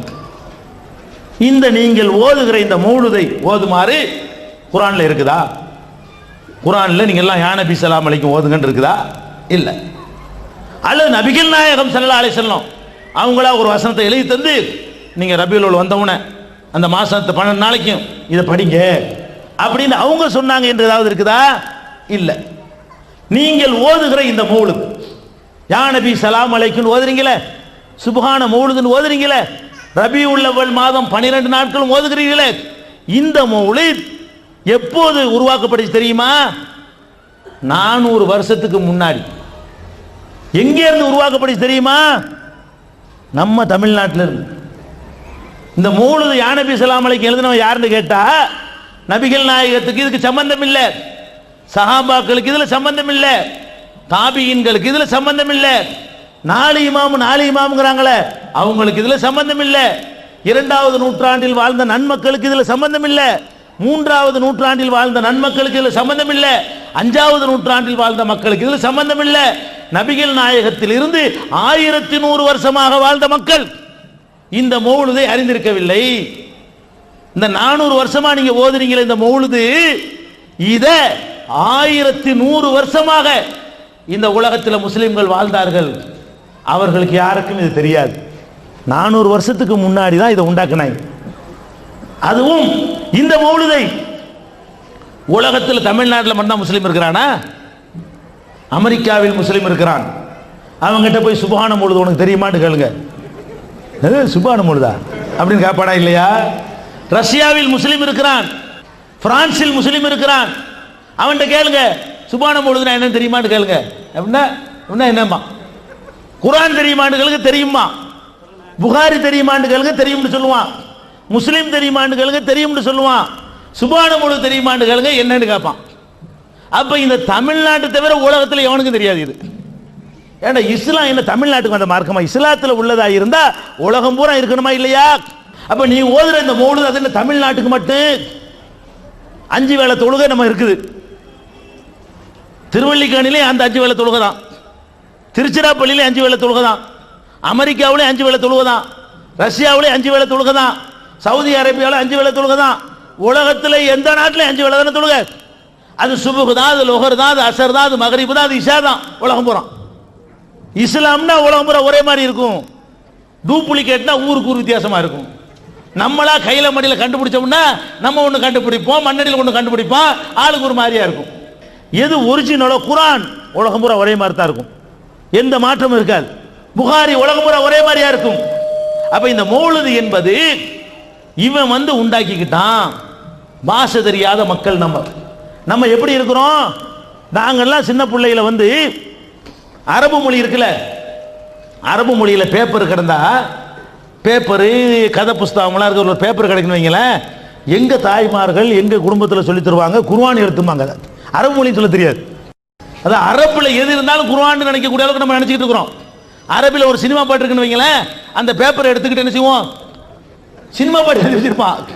அதில் செக்ஸான விஷயங்கள்லாம் இருக்கு, அசிங்கமானலாம் எழுதியிருப்பான். தமிழில் எழுதுற மாதிரி அரபில் எழுதுவான்ல, அதை எடுத்துக்கிட்டு குர்ஆன் எடுத்து புத்தம் போடுவோம். இந்த மாதிரியான அளவில் நம்ம இருந்த காலத்தில் இங்கேருந்து ஹஜ்ஜுக்கு போனாங்களாம் நம்ம ஆளுக்க. 2 அரபி சண்டை போட்டுக்கிட்டாங்க. அரபிலான சண்டை போடுவான் இவன், ஆமீன் துவா வரான்னு வச்சுக்கிட்டு. 2 அரபி சண்டை போட்ட உடனே ஏதோ துவா வராங்க இவ்வளோ இருக்குன்னு சொல்லிட்டு ஆமீன் ஆமீன் இவன். இந்த மாதிரி மக்களை ஏமாத்தி சம்பாதிக்கிறதுக்கு உண்டாக்குனதான் மௌலுது. நீ மௌலுது மார்க்கத்தில் உள்ள வணக்கம்ங்கிறீல, இந்த உலமாக்களுக்கு ஒரு திருக்குர்ஆன் தமிழாக்கம் பி ஜெய்னுலாபிதீன் வெளிவந்து விட்டது 8வது பதிப்பு. அனைவருக்கும் புரியும் எளிய நடை, தேவைப்படும் வசனங்களுக்கு தெளிவான விளக்கங்கள், கலை சொற்களின் விளக்கங்கள், திருக்குர்ஆன் எவ்வாறு அருளப்பட்டது, எவ்வாறு தொகுக்கப்பட்டது என்பது குறித்து முழுமையான விளக்கம். நபிகள் நாயகம் ஸல்லல்லாஹு அலைஹி வஸல்லம் காலம் முதல் இன்று வரை குர்ஆன் பாதுகாக்கப்பட்ட வரலாறு, திருக்குர்ஆன் இறைவனின் வார்த்தைகள் என்பதற்கான அடுக்கடுக்கான ஆதாரங்கள், முந்தைய பதிப்புகளை விட மெருகூட்டப்பட்ட செய்திகள், கூடுதலான பக்கங்கள், அழகிய வடிவமைப்பு, உயர்தரமான பைண்டிங். விலை ரூபாய் 300 மட்டுமே. வெளியீடு மூன் பப்ளிகேஷன், நம்பர் 83/3, முதல் மாடி, மூர்தரு, மண்ணடி, சென்னை 1. போன் 65690810. சண்டை போடுவான் இவன், ஆமீன் துவா வரான்னு வச்சுக்கிட்டு. 2 அரபி சண்டை போட்ட உடனே ஏதோ துவா வராங்க இவ்வளோ இருக்குன்னு சொல்லிட்டு ஆமீன் ஆமீன் இவன். இந்த மாதிரி மக்களை ஏமாத்தி சம்பாதிக்கிறதுக்கு உண்டாக்குனதான் மௌலுது. நீ மௌலுது மார்க்கத்தில் உள்ள வணக்கம்ங்கிறீல, இந்த உலமாக்களுக்கு ஒரு சவால். பெரிய பெரிய விஷயம்லாம் வேணாம், விவாதம்லாம் வேணாம். ஒரு வருஷத்துக்கு முடிவு பண்ணிக்க, மௌலுது இபாதத் தானே, இபாதத்து கூலி வாங்க கூடாது தானே, வீட்டுக்கு போய் சும்மா ஓதிட்டு வா. அஜரத்தை கூட்டிட்டு போங்க, அஜரத்து மௌலுது ஓத வாங்க, வேணும்னு செய்யணும்னு நினைக்கிறேன். வேணும்னு 10 பேர் அஜரத்தை கூட்டு போங்க மௌலுதுக்குண்டு. நல்லா ஓத சொல்லிவிட்டு, நல்லா ஓதுனீங்க அல்லாஹ் பரக்கத்தான கூலி தருவான், போயிட்டு வாங்க. அடுத்த ஜுமால என்ன பண்ணுவாரு? மௌலுது ஹராம்ன்றவாரு. வேலையத்து வேலையா இது? அவருக்கு ஏதாவது கிடைக்கிறதுனால ஓத சொல்றாருங்க. காசுக்கு தானே ஓதுறி, தொழிலா இல்லையா? நான் கேட்கிறேன், இந்த மௌலுதுங்கிறது ஒரு வியாபாரமா நடக்குதா, இபாதத்தா நடக்குதா? வியாபாரம்னா என்னங்க? கொடுக்குற பார்பர் ஷாப் இருக்குது, சலூனுக்கு போறீங்க, 2 ரூபாய்க்கு ஒரு கட்டிங் இருக்கும், 10 ரூபாய்க்கு ஒரு கட்டிங் இருக்கும், 50 ரூபாய்க்கு அது ஒரு கட்டிங் இருக்கு. 100 ரூபாய் கொடுத்து அதுக்கு ஒரு முறையா அந்த சலூன்ல என்ன செய்வாங்க, உங்களுக்கு முடி வெட்டி விடுவாங்களா இல்லையா? கட்டிங்ல பல பல தரம் இருக்குது. மௌலுதுல அந்த தரம் இருக்கா இல்லையா? 2 ரூபாய்க்கு ஒரு மௌலுது, 25 ரூபாய்க்கு ஒரு மௌலுது, 200 ரூபாய் கொடுத்து அதுக்கு ஒரு மௌலுது, பணக்காரன் வீட்டுக்கு ஒரு மௌலுது, ஏழை வீட்டுக்கு ஒரு மௌலுது, முத்தவள்ளி வீட்டுக்கு ஒரு மௌலுது, சாதாரண மெம்பர் வீட்டுக்கு ஒரு மௌலுது. இது என்ன? இது எங்களை மாதிரி 5 ரூபா கொடுத்தா யானபி சலாம் அலைக்கும் யார சலாம் அலைக்குங்கிறீங்க, 25 ரூபா கொடுத்தா சுபு வரைக்கும் நீட்டுறீங்க. இது என்ன? இது இதனால வேணாங்கிறோம். ரசூலுல்லாவை புகழக்கூடாது என்பதற்காக அல்ல, நீங்கள் ரசூலுல்லாவை புகழ்றீங்க என்று ஆத்திரப்பட்டு அல்ல. நபிகள் நாயகத்தை வயிற்று புலப்புக்கு பயன்படுத்தாதீங்க, உங்களுடைய பாக்கெட் நிரப்புறதுக்கு அவங்களுடைய பெயரை யூஸ் பண்ணாதீங்க. அப்ப இந்த மௌலிதுங்கிறது ஒரு வியாபாரம். மொழி தெரியாத அந்த காலத்துல நம்மளை ஏமாத்தி என்ன பண்ணி விட்டாங்க, இதை ஓதுங்கன்ட்டாங்க. இது ஒரு நல்ல விளங்குது. அடுத்து என்ன? இந்த மௌலிது ஒரு ஃப்ராடு தான் என்பதற்கு இன்னும் சில சான்றுகளை நம்ம சொல்ல முடியும். மௌலிது ஓதுற நேரத்தில் அதுல பயன்படுத்துற வாசகத்தை பாருங்க. ஒரு முக்கியமான ஒரு தலைவருங்க, அவரை வந்து நீங்க கூப்பிட போறீங்க. தலைவர் என்று சொல்லலாம், அண்ணன் என்று சொல்லலாம், அல்ல பெரியவர் என்று சொல்லலாம். இப்படி கூப்பிட்டா நியாயம். உங்களை விட வயசுல மூத்தவரை போய் என்ன செய்றீங்க? சோமா இருக்கிறியாப்பா இப்ராஹிம், சோமா இருக்கிறார். இப்ராஹிம் ஒரு பெரியவர் இருக்கார், அவரை போய் பேரை சொல்லி கூப்பிடுவோமா? கூப்பிட மாட்டோம். இப்ப மேடையில் கருணாநிதினு சொல்லிடுவோம். கருணாநிதி நேர போய் நான் பேச போறேன், என்ன கருணாநிதி சோமா இருக்கிறான்னு கேட்பேனா? மேடையில் படற்கையா சொல்லிடலாம். படற்கையாக ஒரு ஆள் பேரை சொல்லலாம். நேரடியாக பார்க்கும் பொழுது நம்மளை விட பெரிய ஆளா இருந்தா என்ன செய்வோம்? நல்லா இருக்கிறீங்களா, கலைஞரை நல்லா இருக்கிறீங்களா, தலைவர் நல்லா இருக்கிறீங்களா, இப்படி ஏதோ ஒரு அடைமொழியை போட்டு சொல்லுவோம். நம்ம தகப்பனாரை போய் மகன் போய் கூப்பிட போறான், எப்படி கூப்பிடுவான்? பேரை சொல்லி, என்ன முஸ்தபா சோமா இருக்கியா இப்படி கேட்பானா? பேரை சொல்லி கூப்பிடுதல் என்பது கேவலப்படுத்துவது தான். மூடுதல் என்ன பண்றாங்கன்னா, யா ஹபீபி யா முஹம்மதுன்னு கூப்பிடுறாங்க. முகமதே உன் தம்பியா? என்ன முகமதே? ஏய் யா முகம்மதுன்னு கூப்பிடுறியப்பா, நீ எப்படி யாமு அப்பா அப்பனை கூப்பிடுவியா? வாத்தியாரை கூப்பிடுவியா? உன் தலைவனை கூப்பிடுவியா? பிரதமரை போய் கூப்பிடுவியா? நபியை மட்டும் கூப்பிடுவியா? நபி என்று கூப்பிடு பரவாயில்ல, அல்லாஹ்வுடைய தூதர் என்று சொல்லு பரவாயில்லை. அப்படிதான் கூப்பிட்டாங்க சஹாபாக்கள்லாம். தலை தெரிச்ச மாதிரி பேரை சொல்லி எப்படி கூப்பிடுவே? மௌலுதுல புகழ்றாங்களா, யா நபி சலாம் அலைக்கும்ல, யா ஹபீபி யா முஹம்மது, ஓ முஹம்மதே. என்ன ஓ முஹம்மதே? அல்லாஹ் குர்ஆன் என்ன சொல்றான்? லா தஜஅலு துஆ ரசூலி பைனக்கும் கதுஆய் பாலுக்கும் பாலா. உங்கள ஒருத்தரை மற்றவரை கூப்பிடுற மாதிரி ரசூலை கூப்பிடாதீங்க. குர்ஆன்ல அல்லாஹ் எச்சரிக்கிறான். இந்த ஆளுக்கு என்ன பண்றாங்க? மௌலுது ஓதுறாங்களாம், யா முஹம்மது பேரை சொல்லி கூப்பிடுறாங்களாம். இதுல விளங்குதா புகழ்லண்டு? அந்த ஓதவர் அஜர்த்து இருக்கிறாரு, அவர் பேரை சொல்லி கூப்பிடுங்க. வீட்டுக்குள்ள மௌலுது வரும்போது அவர் பெரிய தனக்கு மௌலானா மௌலவி அல் ஹாஜ் ஹாபிஸ்னு பேர் போட்டுக்கிறார்ல, அதையெல்லாம் விட்டுவிட்டு அவர் பேர் அப்துல் கார்னு வச்சுக்கிறீங்களேன், அல்ல ஷேக் அப்துல்லா அவர் பேர்னு வச்சுக்கிறீங்க. ஷேக் அப்துல்லா அஜர்த்தை கூட்டு வந்து, என்ன ஷேக் அப்துல்லா எப்படி இருக்கு உனக்கு? ஒரு ஷேக் அப்துல்லாண்டா உனக்கு அப்படி இருக்குது, அல்லாஹ்வுடைய ரசூலை வந்து யா முஹம்மது பியா.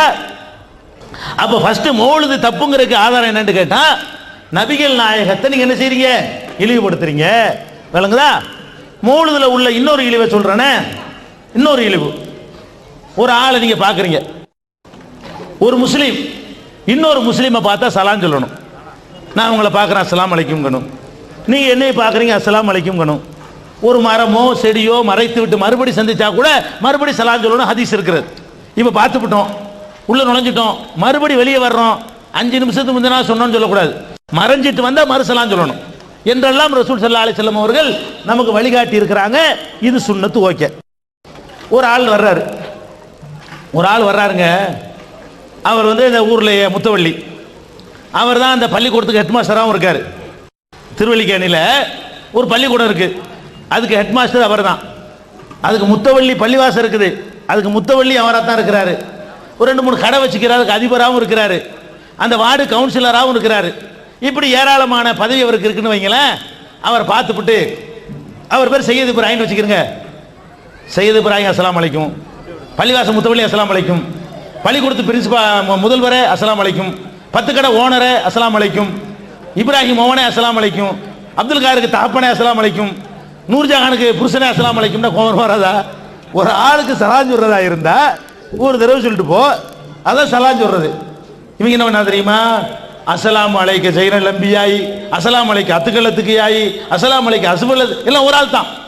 ரசூலுல்லாஹ் கூப்பிடுறாங்களாம், அஸ்ஸலாமு அலைக்கும் அஸ்ஸலாமு அலைக்கும் அஸ்ஸலாமு அலைக்கும் என்ன அர்த்தம்? ஒரு ஆளை பார்த்து ஒரு அஸ்ஸலாமு அலைக்கும் சொல்லு. ஒரு ஆளுக்கு சலாம் சொல்லும்போது அஸ்ஸலாமு அலைக்கும் அஸ்ஸலாமு அலைக்கும் அஸ்ஸலாமு அலைக்கும் அஸ்ஸலாமு அலைக்கும் கிறுக்க மாட்டான். நீ கேள்வி பண்ற. இப்படி ஒரு ஆளுக்கு முன்னாடி நீ சொல்லி பாரு. ஷேக் அப்துல்லா ஜமாலி வரும்போது என்ன செய்யணும்? அஸ்ஸலாமு அலைக்கும் அஸ்ஸலாமு அலைக்கும் அஸ்ஸலாமு அலைக்கும் அஸ்ஸலாமு அலைக்கும். என்ன ஒரு அஸ்ஸலாமு அலைக்கும் சொல்லு. அது என்னப்பா அஸ்ஸலாமு அலைக்கும் அத்துக்கலத்துக்கு ஐயா, அஸ்ஸலாமு அலைக்கும் அசுபுல் அசுபியா ஐயா, அஸ்ஸலாமு அலைக்கும் அஜு என்னமோ சொல்லிக்கிட்டு இருக்கிற. ஒரு 40 சலாம் வருது. இது கிண்டலா இல்லையா? இதுதான் ரசூலுல்லாஹ் புகழ்றதா? நபி ஸல்லல்லாஹு அலைஹி வஸல்லம் பாராட்டக்கூடிய முறை இதுதானா? அப்ப நபிகள் நாயகத்தை பாராட்டுவதில் நமக்கு மாற்று கருத்து கிடையாது. பாராட்டுற என்ற பெயர்ல நீங்க கேவலப்படுத்துறீங்க, அவங்களை இழிவுபடுத்துறீங்க, இஸ்லாத்துக்கு விரோதமான காரியங்களை எல்லாம் அவங்க பேரால செய்றீங்க. இது பரவாயில்லை. இதாவது புகழ்ங்கிற பெயர்ல செய்யக்கூடிய ஒரு இகழ். ஒரு கட்டத்தில் என்ன பண்றான்? உச்சகட்டத்துக்கு போய் நபிகள் நாயகத்தை அல்லாஹ் வாக்கிறது. என்ன அல்லாஹ்? அந்த கஃபாருல் கதாயா மௌலிதுல வருது. பாவத்தை எல்லாம் நீங்க தான் மன்னிக்கணும், பாவத்தை மன்னிப்பவர் நீங்கள் தான் மௌலிதுல வருது. நபிகள் நாயகத்தை அப்படி சொல்ல முடியுமா? பாவங்களை அவங்க மன்னிப்பாங்களா? அல்லாஹ் என்ன சொல்றான்? லியக்ஃபிர லக்கல்லாஹு மா தகத்தம மின் தம்பிக வ மா தஅக்கர். உங்களுடைய முன் பாவத்தையும் பின் பாவத்தையும் அல்லாஹ் மன்னிப்பான்னு சொல்லி காட்டுகிறான். இன்னல்லாஹ யக்ஃபிரு துனூப ஜமியா, எல்லா பாவத்தையும் மன்னிக்கிறவன் அல்லாஹ்னு சொல்றான். வ மை யக்ஃபிரு துனூப இல்லல்லாஹ், அல்லாஹ்வை தவிர பாவத்தை எவனுக்கு மன்னிக்க முடியும் என்று அல்லாஹ் கேட்கிறான். இப்ப பாவத்தை மன்னித்தல் என்பது அல்லாஹ்வுடைய தனி சிபத், தனித்தன்மை. நம்ம என்ன பாவம் செஞ்சாலும் சரி அவன் மன்னிச்சாலே தவிர நம்மளால ஒண்ணுமே பண்ண முடியாது. யாரையும் மன்னிக்காம நபிமார்களை கூட மன்னிக்காமல் விட்டால் கேள்வி கேட்க முடியுமா? இவங்க என்ன பண்றாங்கன்னு கேட்டா, நீங்க தான் பாவத்தை மன்னிக்கிறவரு, நபிகள் நாயகத்தை பார்த்து படிக்கிறாங்க. ஏன்பா அப்படி படிக்கிறீங்கன்னு கேட்டா தத்துவம் பேசுறாங்க. பாவத்தை மன்னிக்கிறதுனா என்ன? அது 2 வகை இருக்கிறது. ஒன்று அல்லாஹ்வுக்கு செய்யற பாவம், இன்னொன்று மனுஷனுக்கு செய்யற பாவம். மனுஷனுக்கு செய்யற பாவத்தை மனுஷன் மன்னிப்பது இல்லையா? என்ன பண்றாங்களா? இப்போ என்னை ஒருத்தன் எனக்கு ஒரு தப்பு பண்ணிட்டான், அடிச்சு விட்டான், மன்னிச்சுக்கேன்னு கேட்கறான், மன்னிச்சுக்கிற மாட்டோமா? அந்த மாதிரி நாங்கள் கேட்குறோம் ரசூல்லாட்ட. ரசூல்லாவை எத்தனை பேர் கல்லால் அடிச்சாங்க, ரசூல்லாவை எத்தனை பேர் ஊரை விட்டு விரட்டினாங்க, ரசூல் ஸல்லல்லாஹு அலைஹி வஸல்லம் புண்படுத்துற மாதிரி திட்டினாங்க, அதுதாங்க இது அப்படிங்கிறாங்க. அதை மன்னிச்சாங்கல்ல, அதான் இது. சரி, அவங்க கல்லை விட்டு எரிஞ்சாங்க, மன்னிச்சாங்க, சரி நீனுமா எரிஞ்ச? நீ எப்போ அந்த வார்த்தையை சொல்லணும்? நீனு ரசூலுல்லாஹ் கல்லை விட்டு எரிஞ்சிருந்தா, மேடை போட்டு அபுஜெஹல் மாதிரி திட்டி இருந்தா, அவங்கள இழிவுபடுத்தி இருந்தா அப்படி சொல்லு. அது அந்த காலத்தில் வாழ்ந்தவர்களுக்கு சொல்ல முடியும், உனக்கு சொல்ல முடியுமா? அது நானும் மன்னிப்பேன், ரசூலுல்லாஹ் மன்னிப்பாங்க, நீனும் மன்னிக்கலாம், எல்லாரும் மன்னிக்கலாம்.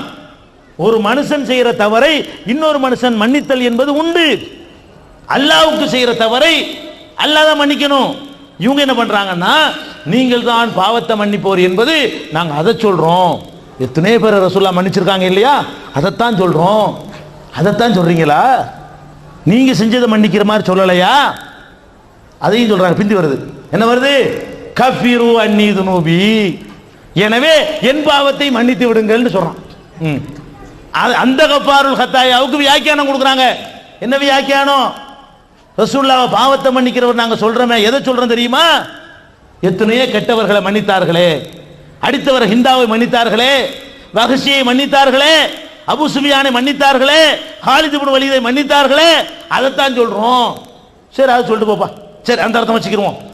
கடைசி அந்த யானபியை முடிக்கும் போது கஃபிரு அன்னி துனூபின்னு கேட்குறீங்க, ஏன் பாவத்தை மன்னிச்சிருங்கன்னு கேட்குறீங்க. நீ என்ன பண்ணன? உங்களுக்கு ரசூல் ஸல்லல்லாஹு அலைஹி வஸல்லத்துக்கு நீ ஏதாவது இடைஞ்சல் பண்ணியா? நீ கள்ள தூக்கி போட்டியா? முள்ளு தூக்கி எரிஞ்சியா? சைதாவில் இருக்கும்போது சாணத்தை கொண்டே குடலை கொண்டே வச்சியா? அப்ப இவங்க தான் பாவ மன்னிப்பு கேட்கறாங்க ரசூலுல்லாஹ் அல்லாஹ்வுடைய இடத்துல நிப்பாட்டி. இப்படி ஷிர்கான வார்த்தைகள். ரிஸ்க் தர்றவன் அல்லாஹ். நபி ஸல்லல்லாஹு அலைஹி வஸல்லம் தம்முடைய ரிஸ்க்குக்கே ஒன்றும் செய்ய முடியல. ஒரு நாள் பட்னியாக கிடக்குறாங்க, ஒண்ணுமில்லை, நோன்பு வைக்கிறாங்க, ஒரு பேரிச்சம்பழம் கூட கிடைக்கல. இவ்வளவு எளிமையா வாழ்ந்துருக்கிறாங்களே, கிடைக்காம வயிற்றை தூக்கி காட்டுறாங்க. சஹாபாக்கள் வந்து பட்னியா இருக்கும்போது இங்க பாருங்கிறாங்க, அதுக்கு மேல பள்ளம் உளுந்து போய் கிடக்குது, நான் உங்களுக்கு மேல இருக்கிறேன் அப்படிங்கிறாங்க. தெருவில் வர்றாங்க ரசூல் ஸல்லல்லாஹு அலைஹி வஸல்லம், அபூபக்கர் உமரும் தெருவில் போயிட்டு இருக்கிறாங்க. நண்பகல் நேரம், எதுக்கு வெளியே வந்திருக்கிறீங்க? ஏன் வெளியே சுத்துறீங்க? வீட்டில் சாப்பாடு இல்லை தான். அபூபக்கர் சொல்கிறாங்க, உமரும் சொல்கிறாங்க, ரசூலுல்லாஹ் சொல்கிறாங்க, நீங்கள் எதுக்கு வெளியே வந்தீங்களோ அதுக்கு தான் நானும் வந்திருக்கிறேன். ஏதாவது கிடைக்குமா, இதுக்கு தான் நானும் தேடி வந்திருக்கிறேன். இப்படி ரசூல் ஸல்லல்லாஹு அலைஹி வஸல்லம் சொல்கிறாங்க. இவன் என்ன பண்ணுறான்னு கேட்டால், பசத்து கஃப ஃபாக்கத்தி ஒன் அதமி மூலத்தில் ஓதுறாங்க, எங்களுடைய வறுமை கையை நாங்கள் ஏந்தி விட்டோம். எங்களுடைய வறுமை கையை ஏந்துறாங்களாம். எங்களுடைய கவலைப்பட்டு நாங்கள் கையேந்தி விட்டோம். எங்களுக்கு ரிஸ்க தாங்க, எங்களை பணக்காரன் ஆக்குங்க, எங்களை செல்வத்தை அள்ளி போடுங்க இப்படின்னு கேட்கலாம். இது இஸ்லாமா? இதை ஒழிக்கத்தானப்பா ரசூலுல்லாஹ் வந்தாங்க. மனிதனை வணங்குறது, மனிதன்கிட்ட பிரார்த்திக்கிறது, மனிதன்கிட்ட பாவ மன்னிப்பு தேடுறது, மனிதனுடைய கோரிக்கைகளை முன்வைக்கிறது, இதுகளை எல்லாம் மௌலுது என்ற பெயரில் அரங்கேற்றி கொண்டிருக்கிற காட்சியை பார்க்குறோம். அது மாத்திரம் இல்லாமல் எந்த ஒரு காரியத்தையும் ஒரு அரபுல உள்ள ஒரு பாட்டு, மனுஷன் எழுதின பாட்டு, தப்பான அர்த்தங்களும் அடங்கிய ஒரு பாட்டு, ஏற்க முடியாத கருத்துக்களை கொண்ட ஒரு பாட்டு, இந்த பாட்டை அர்த்தம் தெரியாமல் ஓதினாலும் நன்மை கிடைக்கும் நீங்க நினைக்கிறீங்க. யா நபி ஸலாம் அலைக்கும்ங்கறீங்க, ஒரு மனுஷனுடைய வாயிலிருந்து வந்த வார்த்தைக்கு பெரிய தவாபு இது கிடைக்கும் நீங்க நினைக்கிறீங்க. இது குர்ஆனுக்கு மட்டும் உள்ள சிஃபத்தா? எந்த மனுஷனுடைய வார்த்தையும் ரிப்பீட் பண்ணா நன்மை கிடைக்குமா? நபிகள் நாயகம் ஸல்லல்லாஹு அலைஹி வஸல்லம் அவர்கள் ஒருத்தருக்கு ஒரு துஆவை கற்றுக் கொடுக்குறாங்க. தூங்கும் போது ஒரு துஆ கற்றுக் கொடுக்குறாங்க. அப்போ அதில் ஒரு வார்த்தை வரும், ஆமன்து பி கிதாபிக்கல்லதி அன்ஸல்த வ நபியிக்கல்லதி அர்ஸல்த. அந்த துஆவுல இந்த ஒரு சென்டென்ஸ் வரும். இதுக்கு என்ன அர்த்தம்? தூங்கும்போது சொல்லிட்டு படுக்கணுமா? என்ன சொல்லிட்டு படுக்கணும்? நீ அருளிய வேதத்தை நான் நம்பினேன், நீ அனுப்பிய நபியை நம்பினேன் அப்படின்னு அர்த்தம். ஆமன்து பி கிதாபிக்கல்லதி அன்ஸல்த, நீ அருளிய வேதத்தை நான் நம்பினேன், வ நபியிக்கல்லதி அர்ஸல்த, நீ அனுப்புன நபியை நம்பினேன் இப்படின்னு ரசூல் ஸல்லல்லாஹு அலைஹி வஸல்லம் சொல்லி கொடுக்குறாங்க. தூங்கும்போது ஓதுற துஆவை கேட்டுக்கிட்டு இருந்த ஒரு சஹாபி மனப்பாடம் பண்ணிட்டு நபி ஸல்லல்லாஹு அலைஹி வஸல்லம் மட்டும் ஒப்புவிக்கிறார். நான் கரெக்டாக பண்ணியிருக்கேனான்னு பாருங்க அப்படின்னு சொல்லி அதை திருப்பி ஒப்புவிக்கிறார். அப்போ அவர் என்ன பண்ணுறாருன்னு கேட்டால், இந்த துஆவுல ஒரே ஒரு வார்த்தையை மாற்றி விட்டார். என்ன வார்த்தையை மாத்துறாரு? ஆமன்து பி கிதாபிக்கல்லதி அன்ஸல்த, கரெக்டாக சொல்லிட்டாரு. பி கிதாபிக்கல்லதி அன்ஸல்த வ ரசூலிக்கல்லதி அர்ஸல்தன்றார். நபிகள் நாயகம் சொல்லி கொடுத்த வார்த்தை வ நபியிக்கல்லதி அர்ஸல்த. இவர் ரிப்பீட் பண்ணி சொன்ன வார்த்தை வ ரசூலிக்கல்லதி அர்ஸல்த. நபியிக்க ரசூலிக்கன்னு மாத்துறாரு. உன்னுடைய நபின்னு ரசூலுல்லாஹ் சொல்லி கொடுக்குறாங்க. இவர் என்ன பண்றாரு? உன்னுடைய ரசூல் என்று மாத்துறாரு. நபின்னா என்ன, ரசூல்னா ஒன்று தானே. நபின்னாலும் அவங்க தான், ரசூல்னாலும் அவங்க தான். நீ அனுப்புன நபியை நம்புனாலும் அதான் அர்த்தம், நீ அனுப்புன ரசூலை நம்புனாலும் அது அர்த்தம்லாம் மாறாது. இந்த வார்த்தையை ரசூலுல்லாஹ் சொல்லி கொடுக்குறாங்க, நபியிக்கல்லதி அர்ஸல்தண்டு. அவர் திருப்பி சொல்றாரு ரசூலிக்கல்லதி அர்ஸல்தண்டு. எல்லாம் ஒன்று தானே விட்டுருக்கலாம் ரசூல் ஸல்லல்லாஹு அலைஹி வஸல்லம். அவங்க என்ன பண்ணாங்க தெரியுமா? லா கிடையாது, நபியிக்கல்லதி. நான் சொன்னது சொல்லுவேன், என்ன அதிக பிரசங்கித்தனம். நான் நபியிக்கல்லதி நான் சொல்லி தர்றேன், நீ ரசூலிக்கல்லதி மாத்திருவியா? அப்ப ரசூல் ஸல்லல்லாஹு அலைஹி வஸல்லம் ஒரு வார்த்தையை சொல்லி தந்தார்களே, ஆனால் அது வஹி. அதை அப்படியே சொன்னா தான் நன்மை கிடைக்கும். அதுல ஒரு சொல்லு உங்க சொல்ல சேர்த்தீங்கன்னா நன்மை கிடைக்காது. மனப்பாடம் பண்ணி ஒரு துஆவை மனப்பாடம் பண்ணி தர்றாங்க, அதை மனப்பாடம் பண்ணி அப்படியே தான் ஓதணும். நபியிக்கேங்கிறதுக்கு பதிலாக ரசூலிக்கேன்னு போட்டீங்க, அர்த்தம் ஒன்னா இருந்தாலும் கருத்து ஒன்னா இருந்தாலும் அதுக்கு நன்மை கிடைக்காது. அப்படி இருக்கும் பொழுது இந்த யா நபிங்கிற ரசூலுல்லாஹ் வாயில வந்த வார்த்தையா, சலாம் அலைக்கும் ரசூலுல்லாஹ் வாயில வந்த வார்த்தையா, யா ஹபீப் சலாம் அலைக்கும் ரசூலுல்லாஹ் வாயில வந்த வார்த்தையா, ஒரு மனுஷன் கற்பனை பண்ண வார்த்தை, முழுக்க முழுக்க மனுஷன் வார்த்தை. மனுஷன் வார்த்தையை திருப்பி திருப்பி ஓதுனா நன்மை கிடைக்கும் நினைக்கிறீங்களே, அல்லாஹ்வுடைய கலாமுடைய இடத்துல கொண்டு வச்சுக்கிட்டீங்களே. குர்ஆனுக்கு தான் அந்த தன்மை, அர்த்தம் விளங்காட்டால் நன்மை கிடைக்கும். குர்ஆனை பொறுத்த வரைக்கும் நீங்க ஓதுறீங்க அல்ஹம்துலில்லாஹி ரப்பில் ஆலமீன்ங்கறீங்க, அர்த்தம் தெரியாது. அல்ஹம்துக்கு 5 நன்மை கிடைச்சிரும். அலிஃபு லாம் ஹே மீம் தால் 5 எழுத்து இருக்கு. அல்ஹம்து நீங்க சொன்னீங்கன்னா அதுக்கு 5 நன்மை கிடைக்கும், அர்த்தம் தெரியாட்டாலும் பரவாயில்லை. அப்ப அர்த்தம் தெரியாவிட்டாலும் 5 நன்மை தரக்கூடிய அளவுக்கு ஒரு வார்த்தை அல்ஹம்து இருக்கு, லில்லாஹிக்கு நன்மை இருக்கு, ரப்புன்னு சொன்னா 30 நன்மை கிடைச்சு போயிடும். ஒரு ஹர்ஃபுக்கு ஒரு நன்மை. இந்த இடத்துல கொண்டு மௌலுத வச்சு விட்டீங்களேங்க. இந்த மௌலுதுல இன்னும் என்னென்ன கூத்துருக்குன்னு பாருங்க. நல்ல காரியம் நடக்குன்னு வைங்களேன். இந்த சமுதாயத்தில் ரபியுல் அவ்வல்ல மட்டும் ஓத மாட்டாங்க, வேற வேற நாள்லையும் ஓதுவாங்க. எதுக்கு ஓதுவாங்க தெரியுமா? வீடு குடி போவாங்க, அதுக்கு மௌலுது. நாளைக்கு கல்யாணம், ராத்திரிக்கு மௌலுது. நாளைக்கு சுன்னத்து பண்ண போறாங்க, இன்னைக்கு ராத்திரிக்கு மௌலுது. வீட்டில் முக்கியமான விசேஷம், இன்னைக்கு ராத்திரிக்கு மௌலுது. மௌலுதுலாம் எதுக்கு? மனுஷன் எழுதின பாட்டுலாம் நல்ல காரியத்துக்கு. குரான் இருக்குல்ல, அது எதுக்கு? மண்டையை போட்டா குரான். அல்லாஹ்வுடைய வேதத்தை ஒரு சகோதரர் நாங்கள் அந்த காலத்தில் சொல்லுவோம். நாங்கள் மௌலுது ஓதுற காலத்திலேயே எங்களுக்கு அது நெருடலாக இருக்கும். இது என்னத்தை போட்டு ஓதுறோம், மனுஷன் எழுதுனது தானே, இருந்தாலும் ஓதிக்கிட்டு இருந்தோம் தெளிவு கிடைக்காத காலத்தில். அப்போ நாங்கள் மௌலுதுக்கு எங்களை கூப்பிடும்போது நாங்கள் சொல்லுவோம், எங்கள் கல்யாணத்துக்கு மௌலுதை ஓதுறீங்களே, அதுக்கு அல்லாஹ்வுடைய குரானை ஓதலாம்ல, குரானை ஓதுனீங்களா பரக்கத்து கிடைக்கும்ல. அவரு ஹசரத் என்ன வார்த்தை சொன்னீங்க, எலோ வீட்டு நினைச்சல என் கூட அவங்களை கேட்டாரு. இன்னைக்கு நெஞ்சில் பசுமரத்தை ஆடி மாதிரி பதிஞ்சிருக்கிறது. சங்கரமந்தல்ங்கிற ஊரில் இருக்கும் பொழுது அதை கேட்கும்போது சாட்சியாக இருந்த 10 சகோதரர்கள் இருக்கிறாங்க, இன்னைக்கு உயிரோடு இருக்கிறாங்க. எங்கள்கிட்ட கேட்டார், என்ன கேட்டாரு, ஹசரத் குரானை ஓத சொல்றீங்களா, எங்கள் வீடு எளவு வீடா, மௌத்தான வீடா? மௌத்தான வீட்டில் ஓத வேண்டியது நல்லதுக்கு ஓத சொல்றீங்களா? என்ன ஆக்கிட்டாங்கன்னு பார்த்தீங்களா? அல்லாஹ்வுடைய கலாம் வந்து இளவுக்கு உரியது, தருத்திரத்துக்கு உரியது, கெட்டதுக்கு உரியது. ஒரு மனுஷன் எழுதின பாட்டு எதுக்கு உரியது? பரக்கத்துக்கு உரியது, நல்லதுக்கு உரியது, மங்களத்துக்கு உரியது, பாக்கியத்துக்கு உரியதுன்னா இந்த ஒரு காரணத்துக்காக வேண்டியது கொளுத்த வேணாம். இந்த ஒரு காரணத்துக்காக மௌலுதை ஒழிக்கணுமா இல்லையா? அவ்வளோ பெரிய பாரதூரமான தீமைகள் உங்க பகுதியெல்லாம் இருக்கா இல்லையான்னு தெரியல. தஞ்சை, திருச்சி போன்ற மாவட்டங்களுக்கு போனீங்கன்னா வீடுகள் தோறும் மௌலுது ஓதுவார்கள். ஒவ்வொரு வீட்டிலையும் மௌலுது ஓத ஆலிம்கள் போவார்கள்.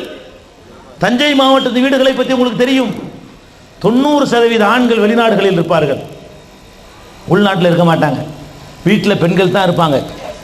பெண்கள் மாத்திரம், ஒரு பெண் மாத்திரம், மனைவி மாத்திரம் ஒரு இருக்கக்கூடிய வீட்டில் போய் ஒரு ஆண் மௌலுதுக்கு தாப்பத்துக்கிட்டு உள்ளே போக முடியுது.